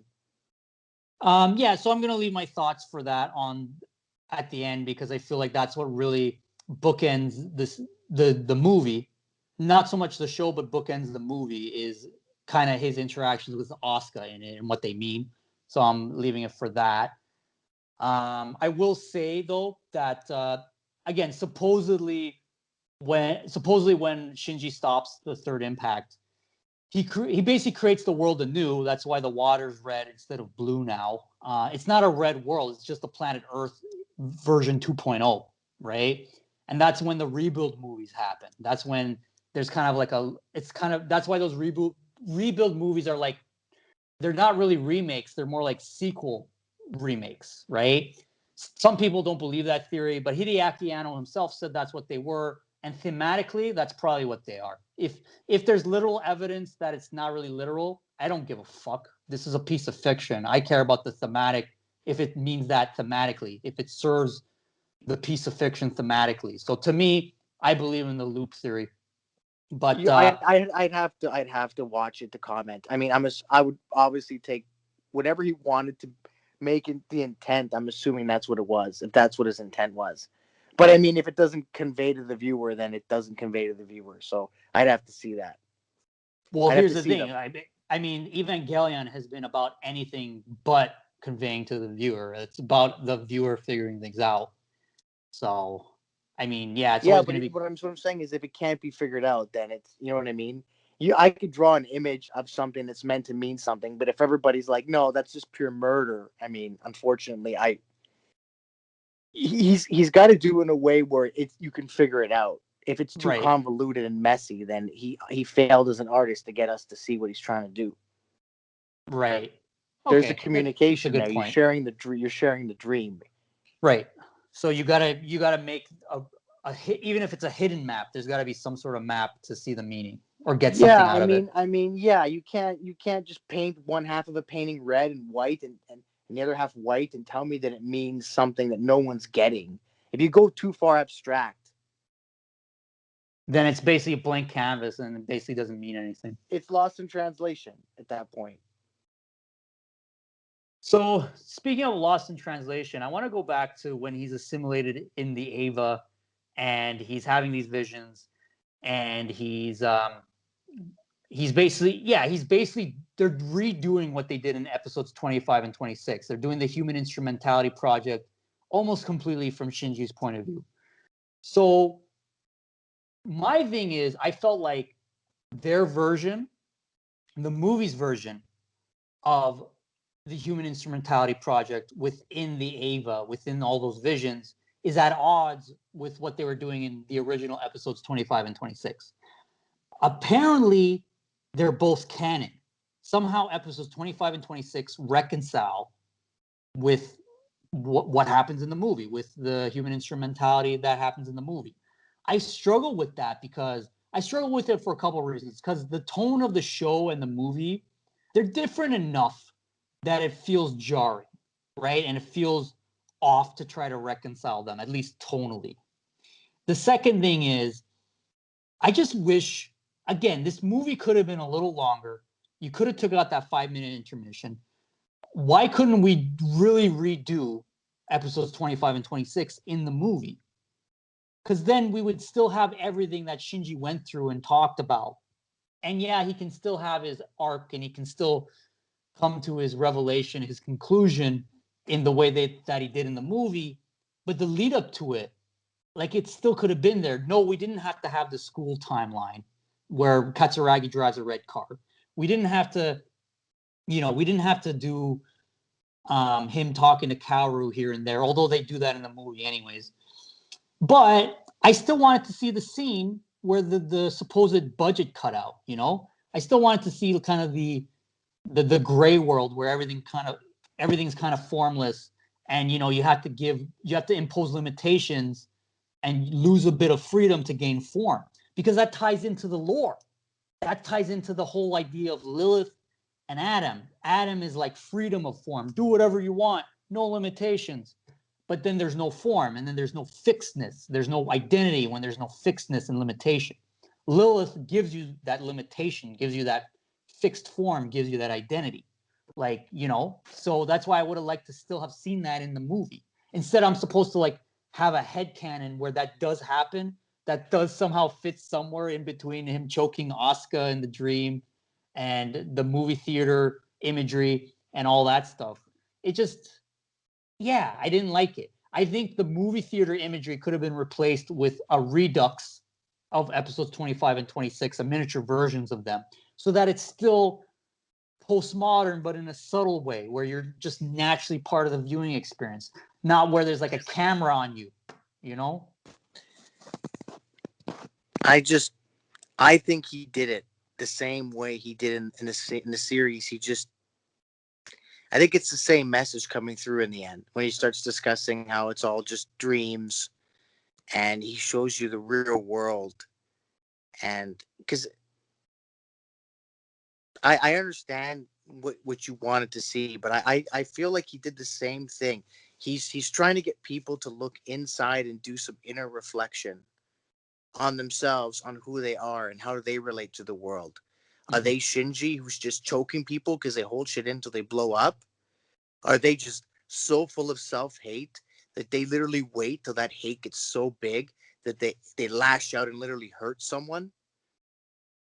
They like that scene of him choking Asuka is the same as it's that same inner self-hate that they discussed at the end of the series, where he's like, oh, so if I stop expressing all this hate, then my world will change.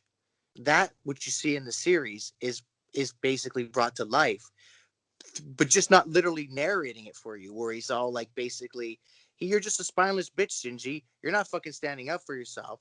You just hate yourself so much. And that's just, he's just showing the manifestation and the ugliness of that expressive hate. That it will lead to something more than just you hating yourself. It'll lead you to hating other people and hurting other people physically. I will So I think, say, I will you know what say I'm that, saying? right. Yeah. I will say that, Yui, especially Yui at the end when she's talking with Shinji, um, that she basically says that. She basically says heaven can be anywhere, right? Because that's what happens in episode 26 is your world can be whatever you want it to be, your inner world, right? So yeah, when she says that, it's basically echoing that sentiment. But like I said, I still would have liked that lead up. But to your point, yeah, she does say that you can be your own person, you can change how you act, and heaven can be anywhere you are. And all those lessons that are in the end, they're just brought to you in a different way. And I'm sure he was assuming people did watch the original ending. While people while people were like, oh no, this is meant to be the last two episodes. I don't know if he ever said that, but I'm sure he was aware that people saw those and they were going to watch the movie. So I don't think he just wanted to just redo them in better quality, because you already saw them. I think he wanted to redo them in a different way, but still conveyed the same kind of message. And he really did focus when he shows the people in the crowd. He's showing you that, like, everyone is an individual, but then he's showing, but we're all part of this group already. We're already all melded together, but we're all individuals as well. And that's why, like, even though Shinji's all melded when he's on that red world with Asuka, it's like, but you're still you, and you could still just choke someone and just be like, you could still emulate that kind of hate, and you know, and then Asuka's response is, in my opinion, perfect because she caresses his face, and it's like it's pity. It's like you're still, even after all this, you're still full of so much hate. You're still trying to choke me to compensate for the fact that you just couldn't have a pair to begin with and actually just not be hate to begin with. Right. Arguably, Shinji's a bigger monster. The character is a bigger monster than the angels destroying everybody. In character. As a character, Yeah. yeah. So I do get it. Like I really love the series ending, but I feel like the second time around, this echoed it just in a different way. Like he's really just trying to get through to people that, hey, stop emulating hate. We're all in this together. We're all in the goop, but we're all each individually different here. And we can make connections with people or not make connections with people. I feel like he really went philosophical with it. And it he went further because he destroyed the fourth wall. He's looking it's like he's looking at you, he's looking at the crowd's looking back at you, but you're the crowd.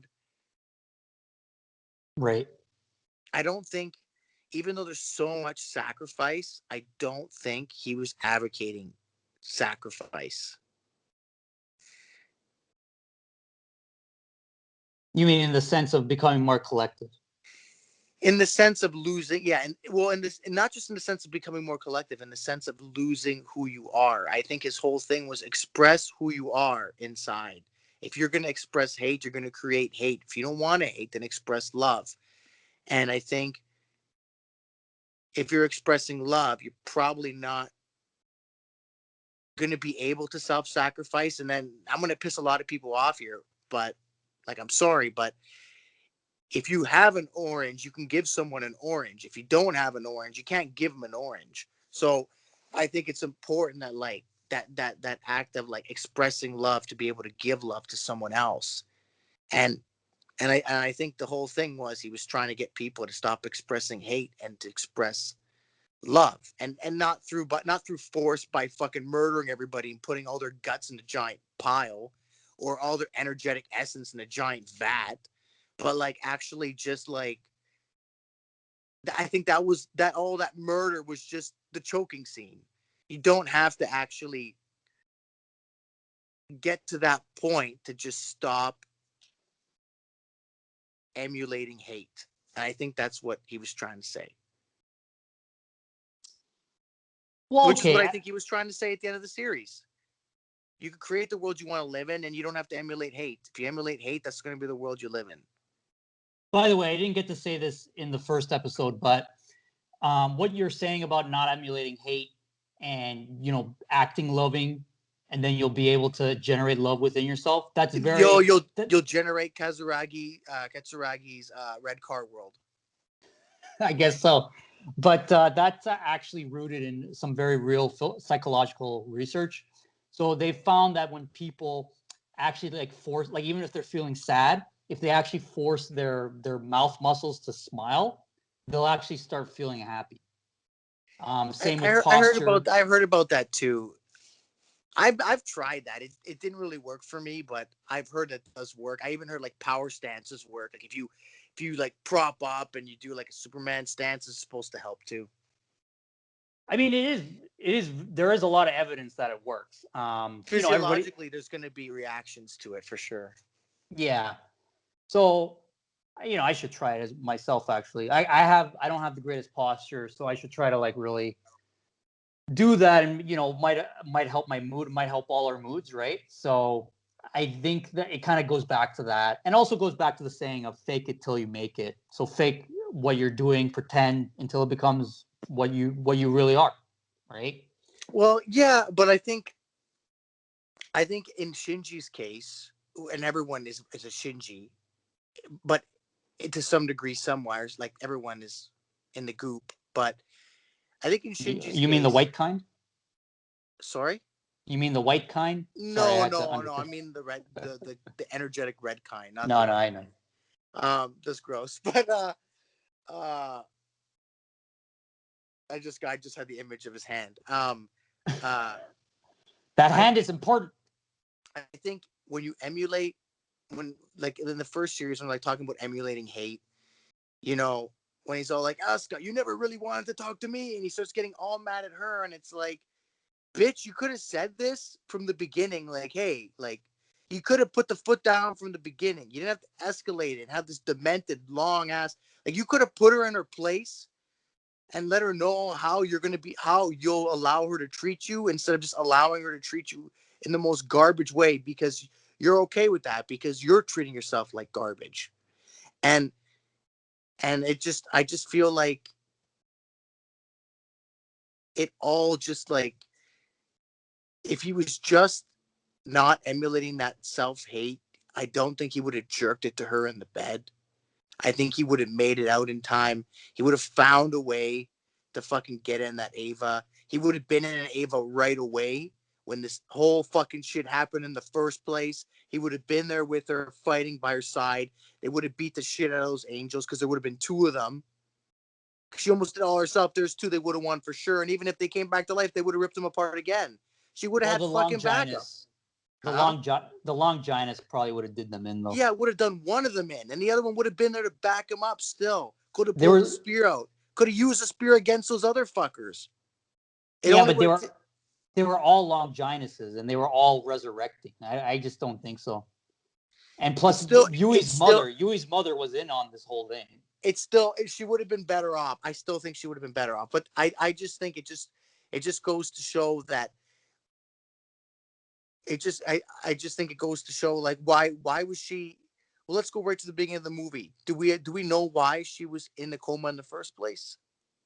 Yeah, because what happened? She was supposed to fight the Halo, right? And then she got messed up. I can't remember. It's episode 23 or 24. Oh yeah, and he's messing with her mind. I just feel like if Shinji from the beginning was not a pushover with her, the ramifications of all that could have led to different outcomes. And I think the whole thing is basically, I think he was basically trying to say, I'm reading into this super deep, but I think he was basically trying to say, don't be a pussy. If someone's walking all over you, like express yourself, be love yourself and admit that love outside. Things could have been different. He would have had a good relationship with her. Things would have been different. They could have had conversations about shit that could have. It's all shoulda, coulda, woulda. I in the end, it was all going to come apart because it was his castle and he intended to destroy it. But I think that there's something there that I think there's something there. I think the choking scene is super important, and I think the world being destroyed and it was all lies too. A lot of the lies, like, "Oh, I'm fine, I'm here," and then boom, fucking gooped. I think there's something to be to lying to yourself and lying to other people and not just being honest and forthcoming with love. I feel like there's something there that he was trying to touch on, and that's my take on the series and the film. And I didn't. It's weird because I didn't expect that at all from him Yeah, or the movie. you keep going to the ending. I can't help it. It's the alpha and the omega. Like I can't help it. It's all melded together. I'm trying not to, but I can't help it. It's all returning to the void. Um, The yeah, but alpha I and the just omega are in one place now. so okay. So I'm gonna get to kind of the Asuka Shinji storyline and theme. What I think of that in a moment. I just first wanted to go back to the whole dreams imagery and his dreams commentary because they make a very interesting comment.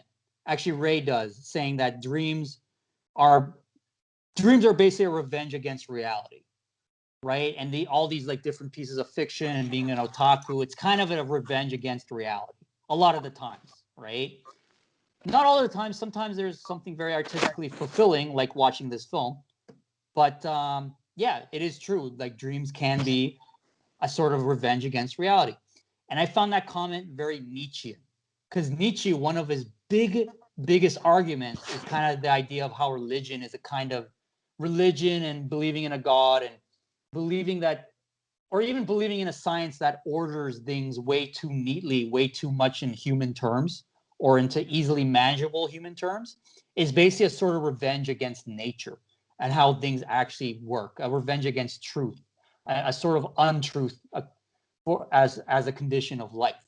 So I definitely think he's read some Nietzsche. I really do think he's read some Nietzsche, and I found that was a very interesting statement, because it is true when you're purely escapist and you're just watching movies just to have fun and I just want to distract myself, whatever. Like, it is a kind of revenge you're seeking against reality, but that revenge is coming from a very weak part of you, at least by our interpretation, right? By people with our values, by people with Hideaki Anno's values. It's like it's a weakness that lusts for that revenge against reality, instead of having the strength to make something of it. That doesn't mean don't ever go to fiction, but you should be watching fiction to enhance reality, not to not to escape it, not to have a revenge against it. So I thought that was very interesting, and I guess that's why he brings in the crowd, he brings in the theater, because there is a sort of sacrifice happening, just like there's everyone sacrificing themselves in the film unconsciously to be in the goop, but to kind of share in this dream, in this kind of revenge against how the world is. But the reality is, the world shouldn't be that. The world should stay relatively individualistic. Sure, people should still connect, but they should connect as individuals, right? And they should brook all the hardship and all the dissonance that comes with that. So I think that's what he was getting at. So it's like still believe in connection, still believe in sharing dreams and things like that, but only in service of reality, in service of the world as it is, of nature as it is. So that's what I wanted to say about that part. I know you talked a lot about dreams already, but did you have anything you wanted to say No, about dreams? I like that. I think it all comes down to like why are people escaping reality to begin with, right? It's that Shinji, they're running away from it. I like how you tied in Nietzsche there. I tie Nietzsche into everything. So okay. So I think we can just jump to the ending, because we've been talking about the Shinji Asuka interactions quite a bit. So, okay. I want to take it back to the masturbation scene. Hospital room 303, the beginning of the film. He actually says a comment that I didn't pick up the first 14 times I watched this scene, where he actually says, he starts out, before he even starts crying about Asuka, he starts out by just saying, I'm afraid of Misato and Rei. Or was it Rei? Yeah, Misato and Rei. And I always thought that was kind of a weird comment. Like, he's scared of those two. Like, those two don't treat him like shit like Asuka does. But he's scared of those two. Then, we get the infamous scene. A thing I noticed this time is that number one, the hospital room is extremely white. It's like a blinding white. Actually, the white is very much like, I'll talk about it in a second. Sorry, I'm jumping around myself. But it's very white.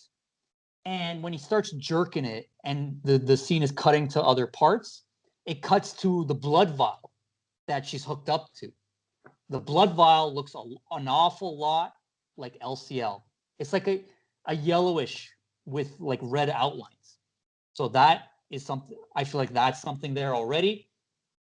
And the thing is, him jerking off to her without, I said it in episode 1 that I think I did anyways, where I thought one of the reasons he masturbated to her is because, she might not come back. She might not get out of this coma. And this is his only way to kind of connect with her, right? Is to feel connected with her, right? To consummate that brewing repressed romance the two had, right? But now after watching the film, it reminded me of a different dynamic. So there were these cases of these actual real life Russian I don't know why I said Russian, but these serial killings happening in Russia and, in the former Soviet Union. And it was perpetrated by this like middle-aged man there was a movie made about it, so I'm kind of basing it on what was in the movie. But basically, what this guy would do is apparently he had not a very satisfying sex life with his wife. He couldn't satisfy her. He couldn't keep it up, or he came too quickly. I don't know what the. Sorry, I'm getting really really nitty gritty, but you have to. When you're in the goop, you got to do it. So something like that was happening where he just felt sexually impotent, right? And actually, his wife, after one of these sessions, at least in the movie, says she kind of looks away and kind of says pathetic, right? And this guy, he would kill his victims and he would masturbate to their corpses, right? And it kind of psychologically, it sounds like he was trying to really connect sexually when he couldn't actually do it in real life. So he had to do it in this kind of staged way where he couldn't be judged. So I think that's part of what's going on in the masturbation scene. And it kind of ties into what you were saying, where he can't connect with her as things are, right? As nature is, as Asuka's nature is, right? He's having a hard time. Asuka's not helping things because she's being a confrontational fucking bitch, right? Oh, I think no, but I think he can't connect with her because he's being a fucking bitch. Asuka's being a bitch, but he's the one who's refusing to put her in the play. I agree, he's not connecting with her, but it's his fault. It's because he's so consumed with hate that everything she says, he's like, "Oh, you're right. Yes, I'm spineless. You're right." No, there's definitely something there. I just think it's both of their failures, to be honest. Maybe more For him. sure, but absolutely, if someone's bullying you and you're taking it, that's on you. Mm-hmm. For sure, she's not helping. But I mean, if he's gonna just let someone beat the shit out of him, that's on him. I mean, she's wrong, but he's wrong for allowing it. Absolutely, and they clearly have a connection brewing the whole time. So Yeah, it's and like so yeah, there's definitely he's not. I totally get what you're saying about how like he's trying to connect with her in a way he wants to connect with her, but he can't when she's conscious because he's not conscious. When she's awake and he's basically in a coma when she's ripping him a new one. right. And now she's in the coma and roles are reversed, and this is his only way to get something to happen. But Yeah, so I that's interesting. I agree with that. so it's, to kind of further reinforce that, what happens later is he kind of chokes her. So that's another symptom that a lot of people who feel sexually impotent do is they kind of hurt their partner because it's like, okay, I can't please them, so I'll at least hurt them. So this was maybe his way, again, tying into what you're saying. This was maybe his way to connect with them, try to connect with her, but without being able to do it the right way. But also kind of expressing his frustration. It's both. It's him simultaneously wanting to connect with her and expressing his frustration that he can't connect with her. So that's what where the chokings come from. And at the end of the film, I'm going to jump around with this, but at the end of the film, she says disgusting. Literally the last line of the whole film, and it reminded me a lot of that wife in that movie, based on those real events, saying pathetic. And you even thought she said pathetic, right? Because it's like, fuck, you can't connect with me, so you gotta like try to do this shit. Like, what the fuck? This is disgusting. But it's not like she's really doing any favors by saying that. It's like she's kind of feeding into the feeling of sexual impotence, the connection impotence, I should say, by doing that. She's not Kaoru, who makes it easy to connect. She's the opposite. She makes it very hard to connect, and she criticizes him for what he can't do instead of helping him along. So it kind of, it's kind of that bittersweet ending where, he kind of decides that humanity's still worth saving. We still need to have individuality, all this stuff, and try to connect. But I'm still having problems connecting. So we still got some work to do. So other things that further support this is that, he does the choking when the dream visions happen. He does the choking in the aftermath of the third impact. Also, when he's choking her at the ending, it's on a ridiculously white beach, just as white as the hospital room lighting was. Lilith is white in the same way. Lilith is basically like a glowing white. It kind of has an aura to it that glows, and I guarantee you, it's the exact same type of white. So I think I think that the whole idea is yeah, he can't connect. This whole like brightness of whiteness is not being able to connect, right? And just that feeling of connection impotence and not knowing what to do with it, and then just being at each other's throats, literally and figuratively, because of that. Yeah, that's nice. Interesting. And to go back to the blood vial looking like LCL, I mean, I guess the okay, there is a point to that because at the end, the water's red. It at least resembles LCL if it's not actually LCL itself. And he's doing the choking there, right? So it's kind of just bringing it back to that first scene. It's very Kubrickian in that sense, where you kind of have a lot of recurring colors. Totally new scene, but subconsciously, subliminally, or not, after figuring things out, you can draw those parallels more easily.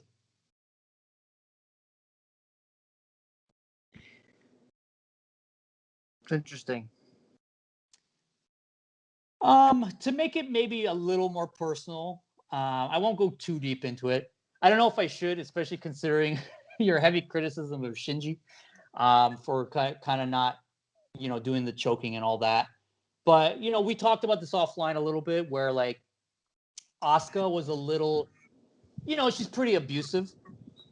But I have a feeling that Hideaki Anno, a lot like Shinji, had a girlfriend or a girl he could have been with that was like Asuka, right? And I think when you're kind of that otaku and you're having your own issues, that's what happens. Those types of people attract to each other, gravitate towards each other, they connect, sort of, but they can't fully connect because of those same differences, right? So I think he was pulling from personal experience, and maybe his partner was even more abusive than that. But it is kind of hard when your partner is like that. I don't know how he was in real life. I know I've had something like that where I had an ex who was a lot like Asuka, but way worse. We're talking like Amber Heard territory. And I mean, it's, you try to be conciliatory and you try to like make things work and you try to put your foot down sometimes and da da da. But at the end of the day, when someone's doing that, it's like, how much can you really connect? In the case of the movie, it looks like it's a little bit both of their faults. So that's why I'm a little more sympathetic to Shinji in that sense, and a little more critical of Asuka.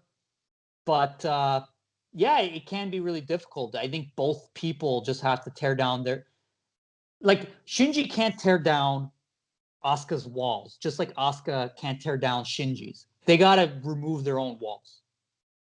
Because then you get a Kaoru type who's like, yeah, he tears down your walls, but you didn't do it yourself. So the connection feels a little more illusory, right? Actually, Kaoru makes multiple appearances in this movie, and he feels very illusory, right? And I think that's why he's very dreamlike, because it's like, well, you didn't earn it. You got to tear down your own walls and then connect. They both got to tear down their own walls and connect. And that's what I think. It's true. It's true that she definitely needs to tear down her walls too. But I mean, if somebody is, I don't think he has to get through to her wall. I just think he has to stop her from stepping all over him, and then maybe she'll respect that. She doesn't respect him, right? And she's not going to respect him because he Here's has the no thing. spine. Here's the thing. Hypothetical. Let's say he did that. She still has a lot of baggage. Like, is Oh she yeah, really? it's a mess. She's definitely got to work on herself. But I think from his perspective, he won't have to take her shit anymore, because all she's doing is reflecting how he is to himself. To himself, everything that he lets in that she says, he believes already. He's just enabling her to say, like he's allowing her to say it because he believes it. So it's unfortunate because she needs someone in her life to basically smack her in the face, metaphorically, and to get her to check herself, because she thinks she's better than everyone, and she's not. And he's allowing her to be that toxic. He's failing to be what she needs, which is Yeah, no someone to one. actually just reflect back, not reflect back to her what she is, because that's what she's doing to him. But he's got to stop her, because she's not gonna. A person like that won't be able to actually grow up until someone basically calls them out for being a shit. Well, here's the problem: is she never had a parental figure in the whole series. Katsuragi didn't. Didn't help Yeah, her at it's all. true. It's true. She didn't really have one. But I mean, and you know what? Kaji was supposed to. I think that's why. I don't think she was actually sexually gravitating towards Kaji. I think she just wanted a father figure, and he couldn't. He wouldn't even do that because he was too much of a surfer dude. Yeah, yeah.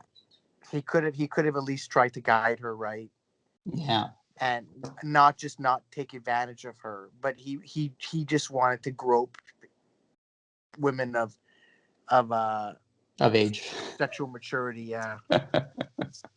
Too busy doing that. Yeah, he's like, sorry, I could give you some advice, but I'm a piece of garbage. Yeah, don't take it from me. Yeah.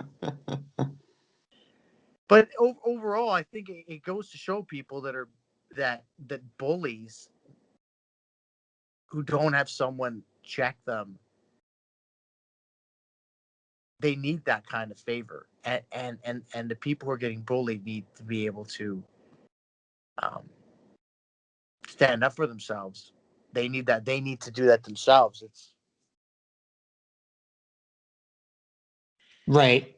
And I bet you, everyone can relate to either being bullied or being the bully. And a lot of bullies who stop being bullies, a lot of them get smashed in the face, or they see something catastrophic as a result of their bullying and they stop, or they end up dead because in the end somebody ends up getting them because they're living a life of a piece of shit, and it just comes around when you live by the sword, die by the sword kind of thing.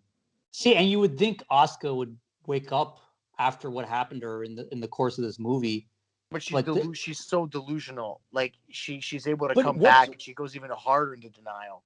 what's her? Well, here's the thing: when at the very end in the new world, the new red water world of Earth, what's her mental state? Because she still calls Shinji disgusting, but she seems, to your point, she seems to have pity on him at least this time. So maybe she's getting there, and maybe Shinji's getting there too. But they still got a lot of work to do. Yeah, it appears like they're getting there, and who knows? Who knows? Maybe in the reboots they get there. Maybe Maybe they we do. get to see. Maybe we get to see that red car world after all. Eventually, Well, actually, if not in this life, maybe in the next. right. By the way, there's a video on YouTube by Crunchyroll's channel where they have their one guy there explain all 37 timelines of Evangelion. And one of them is the school world, which has its own branching timelines. So that's pretty funny. You might like that video. I know you're trying. Well, let me ask you this. Now that we've exhausted a lot of discussion on the original series, the both endings of that series, are you going to watch people's opinions about it a little bit more? Not until we're done the reboots. I don't. I want to come in with. I don't want to. See, the thing is, if I start melding with people in that fluid, I'm gonna, I can't help but pick up what they think, and that's gonna skew what I think individually. And I want to come in 100% individual, as much individualism as I can, not because I think those people aren't good at what they do, and not because I don't even think they for all, most with all intents and purposes they're probably better, but that doesn't matter to me because I feel like if I can see something interesting and nuanced going in cold, I want to be able to find that and share it. If I hear someone else's opinion on something and I grab onto that, then I'm running with that narrative, fulfilling that narrative, and looking for things to support it and make it nicer. Especially if I align with it and agree with it. I want to go in, find my own narrative, and then share it. But here's the thing, and if anything, the show showed us that it's a song and dance of individualism and collectivism. You have to Exactly. be so with that. Shouldn't you like look a little bit at other people's opinion? I I And could. when I, I and when I say could, but other people's I opinion, the reason I don't is because I already am getting a lot of people's opinions. Like in my life. I can't escape it. It doesn't necessarily have yeah, like but in about general. Evangelion, Yeah, I feel like that's not I feel like it's I feel like it would hurt me. It would hurt me personally because mm-hmm. even though I'll find things, I just feel I feel a little I feel it will just hurt my ability to find something creatively nuanced. I just it's kind of like if you're writing a song and you're listening to like I play a lot of music. I'm like a failed musician, um, but I play a lot of music and I find that if I listen to a lot of music, it starts to come out in my music, and I don't like that when I'm trying to sound individual and I want to have like I want to do something different. If I'm just listening to the Beatles all the time, then the Beatles are going to come out of me. So it's really just my way of controlling what comes out. Because if I mix all that stuff in, it's going to be mixed in. So I will look at the reviews 100%, but I feel like I'd want to do it after I've at least tried to do it on my own.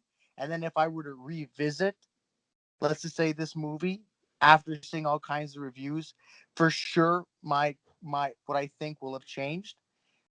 But I I feel like I want to give it a fresh start, a cold start once. It's like if you're gonna go watch a movie, and just one more little thing, and you read the reviews before you go, it's gonna change the experience for you. It can make the movie bad or good depending on what reviews you read and what you're focusing on in the film. So, yeah, I feel like some people can do that. They can watch a review, watch a movie, and they're happy. I like to go in cold. If I'm gonna do a redo of like a series, like if we're gonna talk about this again, for sure I'll watch a whole bunch of reviews. But if we're gonna watch something blank, something new, like the reboots, I want to go in cold just because I don't want to be singing this guy and this girl and this guy and this girl's thing because then Right. it's skewing my perception one way Yeah. or the other. I don't want to be there with Ray's arm sticking out of my back. Well, okay. So I wanted to keep this podcast under an hour and a half. So I've already failed horribly at that. I mean, it's hard with Evangelion. There's so much, especially with as much of a mind fuck as this movie was. I had some extras I wanted to discuss. I don't know if we should, but you want to try some of them, anyways. Kind of like really rush Yeah, through just them. quick fire some bullet notes. Quick fire them out. Okay, Let's get it. okay. So I guess because Ray was part angel, even before merging with Adam, she has an AT field, and that was holding her body together. Yes. Okay. And So yeah, that's how I think she was able to be in all these places at once because the angels are not human. They're not limited by what humans can do. I think she was part human though, for sure, because she was a clone. I wonder if she was taken from Adam already or something. I don't know what's going on with that. You know what? No, I don't think she was because she took Adam from Shinji's dad. He who shall not be named, Shinji's dad. Right. So the ending, by the way, at Disheveled Unit 1 comes out of the giant eye. And I thought that image was kind of cool because it's kind of like, just like Shinji went through this like intense psychological experience. The Ava unit kind of shows that coming out all the show, like, oh, I've triumphed, but that was fucking hell. Oh my gosh. I thought that was pretty And cool. don't forget, he came out of the pyramid when he first came out of the pyramid to help Asuka when she was getting mauled by the Nine Angels. That pyramid had a little eye on the top of it. Yeah. So, by the way, for those that don't know, basically when you have an eye in a triangle, it's basically the eye of Providence. Some people think it represents the Illuminati. A lot of filmmakers, when they put that in, it's usually to talk about, just kind of the one percenters kind of influencing the economy and how things work and things like that. Not in an Illuminati sense, but just more in the typical power trip sort of sense. Quantum Ray at the beginning and end of the series. So basically, if you remember, first episode of the 95 series, Ray is there in the very first scene. The quantum ray appears to Shinji, then she disappears. And then she does that again at the very end of the movie before Shinji looks over to Asuka on the white beach. Before I move on, anything to say about that? No. Just pretty cool, right? Yeah. Um, I don't. So to go back to my masturbation interpretation, um, why is he afraid of Misato and Ayanami? Is it because he's scared to connect with them? Whereas Asuka, he at least wants to try. I don't know. I think it's because he has feelings for. I think he has some feelings for. Oscar. No, why Miss Masato? Yeah, but he says he's scared of both of them. Yeah, I think it's because he's scared. Both of them are really of feeling rejected. Both of them are just really expressive of who they are, and he's not. And I think he's afraid of that kind of self love that they admit because it's foreign to him, and he's just a straight up hater. He's like a lot of people don't realize this, but a lot of these quiet, soft spoken people that are just super shy, a lot of them they're not like Asuka and him. They're not very different. One is a huge bully, and one is just a huge bully, but only towards himself. So they seem different, but they're just two sides of the same coin. So I think he's afraid of what they represent, what he's because he likes to run away from what he's afraid of, and he's afraid of like having balls, and they don't even have balls, and they got more balls than him. Okay. Again, just because I'm That's rushing what through I think. these. That's what I think. If you got an, I mean, I don't know if that's for sure the truth. I don't know. It could be something sexual too. Right. Yeah, but we got to rush through these. But that's an interesting point. Gendo glass is broken in the apartment of Ray when I guess the third Ray leaves the apartment. I know we already talked about that, but I really like the visual language there because it shows that she doesn't care. This Ray, at least, this iteration of her doesn't care about Gendo, doesn't care about these glasses, doesn't care about his sacrifice. Actually, kind of leads into how maybe sacrifice is kind of a bullshit thing because it sounds like that's what you were getting at. It's So not that it's a bullshit thing so much as that like, if you there's got to be some self love there, and if you sacrifice yourself for to the point someone that you don't love else, yourself. then you don't love yourself. You could try to save your ass and their ass. There's a middle path, I think there. I think I think it's kind of Nietzschean because Nietzsche always hated the cross and all that because he thought it's like an ascetism. He was really big against that because it's really you're just like it's just like a power. It's a type of power trip, except it's like a self-hating power trip. Oh So yeah. Like if you have a piece of bread and someone's hungry, rip it in half and give them half. Don't give them the whole damn loaf. Give them half. Be fair to you. And I just think Shinji's constantly not fair to himself. okay, Gendo to Akagi before he shoots her.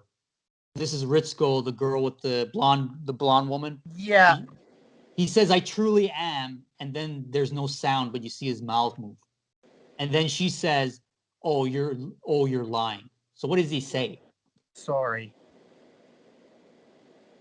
"I truly am sorry." Okay. Yeah. I don't know That's why what I they think. I don't know why they silenced it then, but I guess it's to show that his words are empty. Why Yeah. does Right. Why does Asuka's arm split? Is it because of the Longinus? Other Longinus spheres went through her hand. Like that part was kind of weird. I know it's symbolic, but on a literal level, what actually split her arm in half? Were those in fact other Longinus spheres, or They were were those? like they were like clones of Longinus spheres. I think they were like Because recreations. I thought those were just the swords that they were initially fighting her with. They were, but they transformed into Longinuses to get through her AT field. Yeah. So I guess she was fucked from the yeah. That's why I think there's like a feeling of when you watch it the second time, there's this feeling of dread and doom that no matter what she does, she's fucked, right? So Yeah. that's what tragedy revolves around. It's like how a movie ends, how Shakespeare. I shouldn't say Romeo and Juliet. That's not really a tragedy. A topic for another podcast. But when you watch a tragedy like Antigone or something, you know how it ends, but the characters can't escape it. So you just have to watch them kind of do it. Nietzsche has like kind of he kind of uses that for his amor fati stuff, but we'll get to that another time. The anti-AT field of the Ava series is the exact same symbol the episode openings had. So when the intro to each episode played, Saon Koku Nantenshi, all that. And Yeah, those symbols. Yeah, they look like hermetic symbols. yeah, and that's the symbols. They form that formation to do the anti-AT field, the angels, or not angels, the Ava series. I thought that was peculiar. So, I mean, it kind of That shows was that cool. he kind of showed that he had something in mind for those symbols. So I guess that's what it was. So that's it. Then we have, yeah, I already talked about that. So AT fields hold form together, yet Ray, Lilith, you know what? We can skip that part. Okay, so I'm just gonna. My last two things here are just two quotes that came from the end, from near the ending, when Lilith Ray is beheaded and the head is falling back to the earth. So Ray starts to say things like visions, the power to imagine, create people's futures, and the flow of time. So I thought that was interesting because they are going back to dreams, but I guess they're rebranding dreams with the idea of vision, right? It's like a dream in the movie's context, a dream is defined as escaping from reality, but a vision, which is still fictional, is enhancing reality. It's being constructive to reality, to creating people's futures. So that's how I interpreted that line. Did you interpret it any different? No, basically the same. Okay, and then last thing I got here. Every life form has the drive to restore itself. The heart strives to survive. I'm paraphrasing a little bit here. That's what Yui says. But that kind of ties, obviously, that ties into Yui's arc because apparently her whole purpose was to create the Ava series so that they would be a reminder of what mankind was. Because mankind is going to go away at one point without a trace of what it was. And this is kind of the one fossil she can keep of it. So that's actually what happens at the end is Yui stays in Ava Unit 1, even though it's calcified now. But it's going to serve as a reminder in the universe as it floats through the galaxy saying, hey, this was humanity, yo. It is what it is. Yeah, I think I think there's something contextual there too that you can draw out, not just like her floating in space, but like I think there's something there. Yui was an interestingly sinister character. She was sinister in a way that was a lot more subtle than Gendo. Yeah, So yeah, she was biding her time. so if Yui was Lilith, Gendo was Adam, maybe. So I find it very interesting. That's all I had. Did you have any last things you want to say on this original series before we leave it and we take a break from the whole franchise? I liked it. Um, I liked how it became something more than just a cartoon, just more than an anime. It became more than Became a vision for the future. yeah, and literally like just like the first one, I feel like there's a lot of like personal growth a person can make watching this. So like if you don't have balls and you let people walk all over you, you don't want to end up like Shinji. Or Because even Oscar. He's fucking over Oscar Oscar or Oscar, with doing if that. you're the same, if you're the opposite but the same, like sometimes the opposite of something is not doing the opposite. Like if you know abusing others and abusing yourself are not the opposite. The opposite of those things are not abusing others and not abusing yourself. So I think it's just something interesting you could take away from the series that a lot of people don't realize that.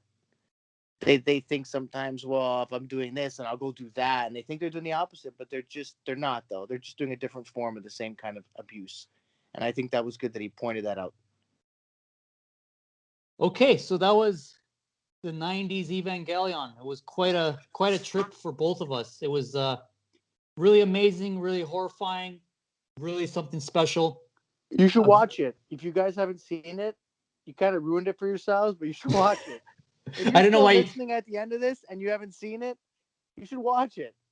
Imagine listening to 4 hours of this. Well, the thing is, we've been giving this to our like friends and family, so like, I mean, they kind of have to do this. But I guess this is the only way they'd be convinced to watch it because they're not going to watch it on their own accord. Um, but so yeah, that was. I think we really went heavy into this series these last couple months, or no, like 1 month. I think it's been, and I loved it. I loved it, but I do feel kind of overdosed on it right now. So I think we need to take a break until the rebuild movie, the newest one, comes out on home video.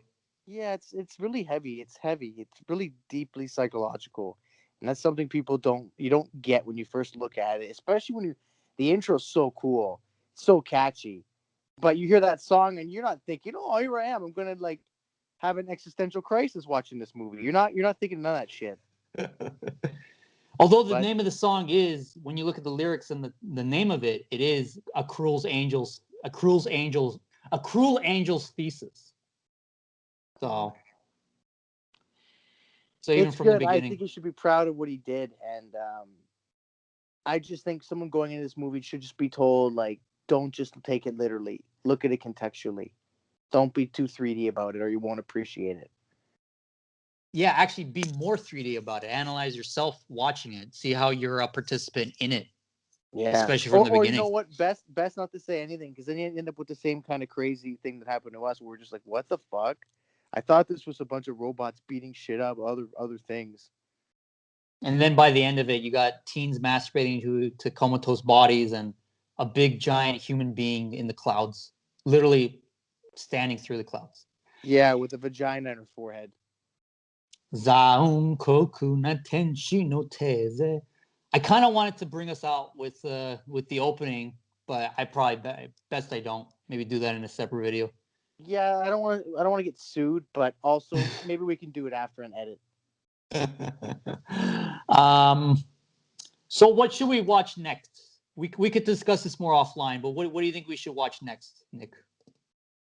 We're gonna have to look into it. I think we should watch something on Netflix so the people who are watching our shit can easily continue to follow us and what we decide to watch. And maybe we'll announce it somewhere on our channel. This is what we're currently watching, so you guys can watch it too, and maybe be ready for when we review it. That you're ready too, if you want. Kind of like one of those book clubs where people read books and whatever, or whatever. Maybe you've already seen it, or maybe you don't care and you just want to listen to us ramble. Or a great time for a rewatch, because as you can see, we go 2 hours and a half deep all the time. It seems like. Yeah. So I was thinking Perfect Thing was probably Gurren Lagann. It's like I told you, it's worked on by a lot of the people who worked on Evangelion.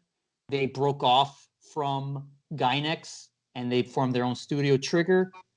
It'd be a great way to get you back to Kill la Kill. Maybe you can get back you can give that series another chance.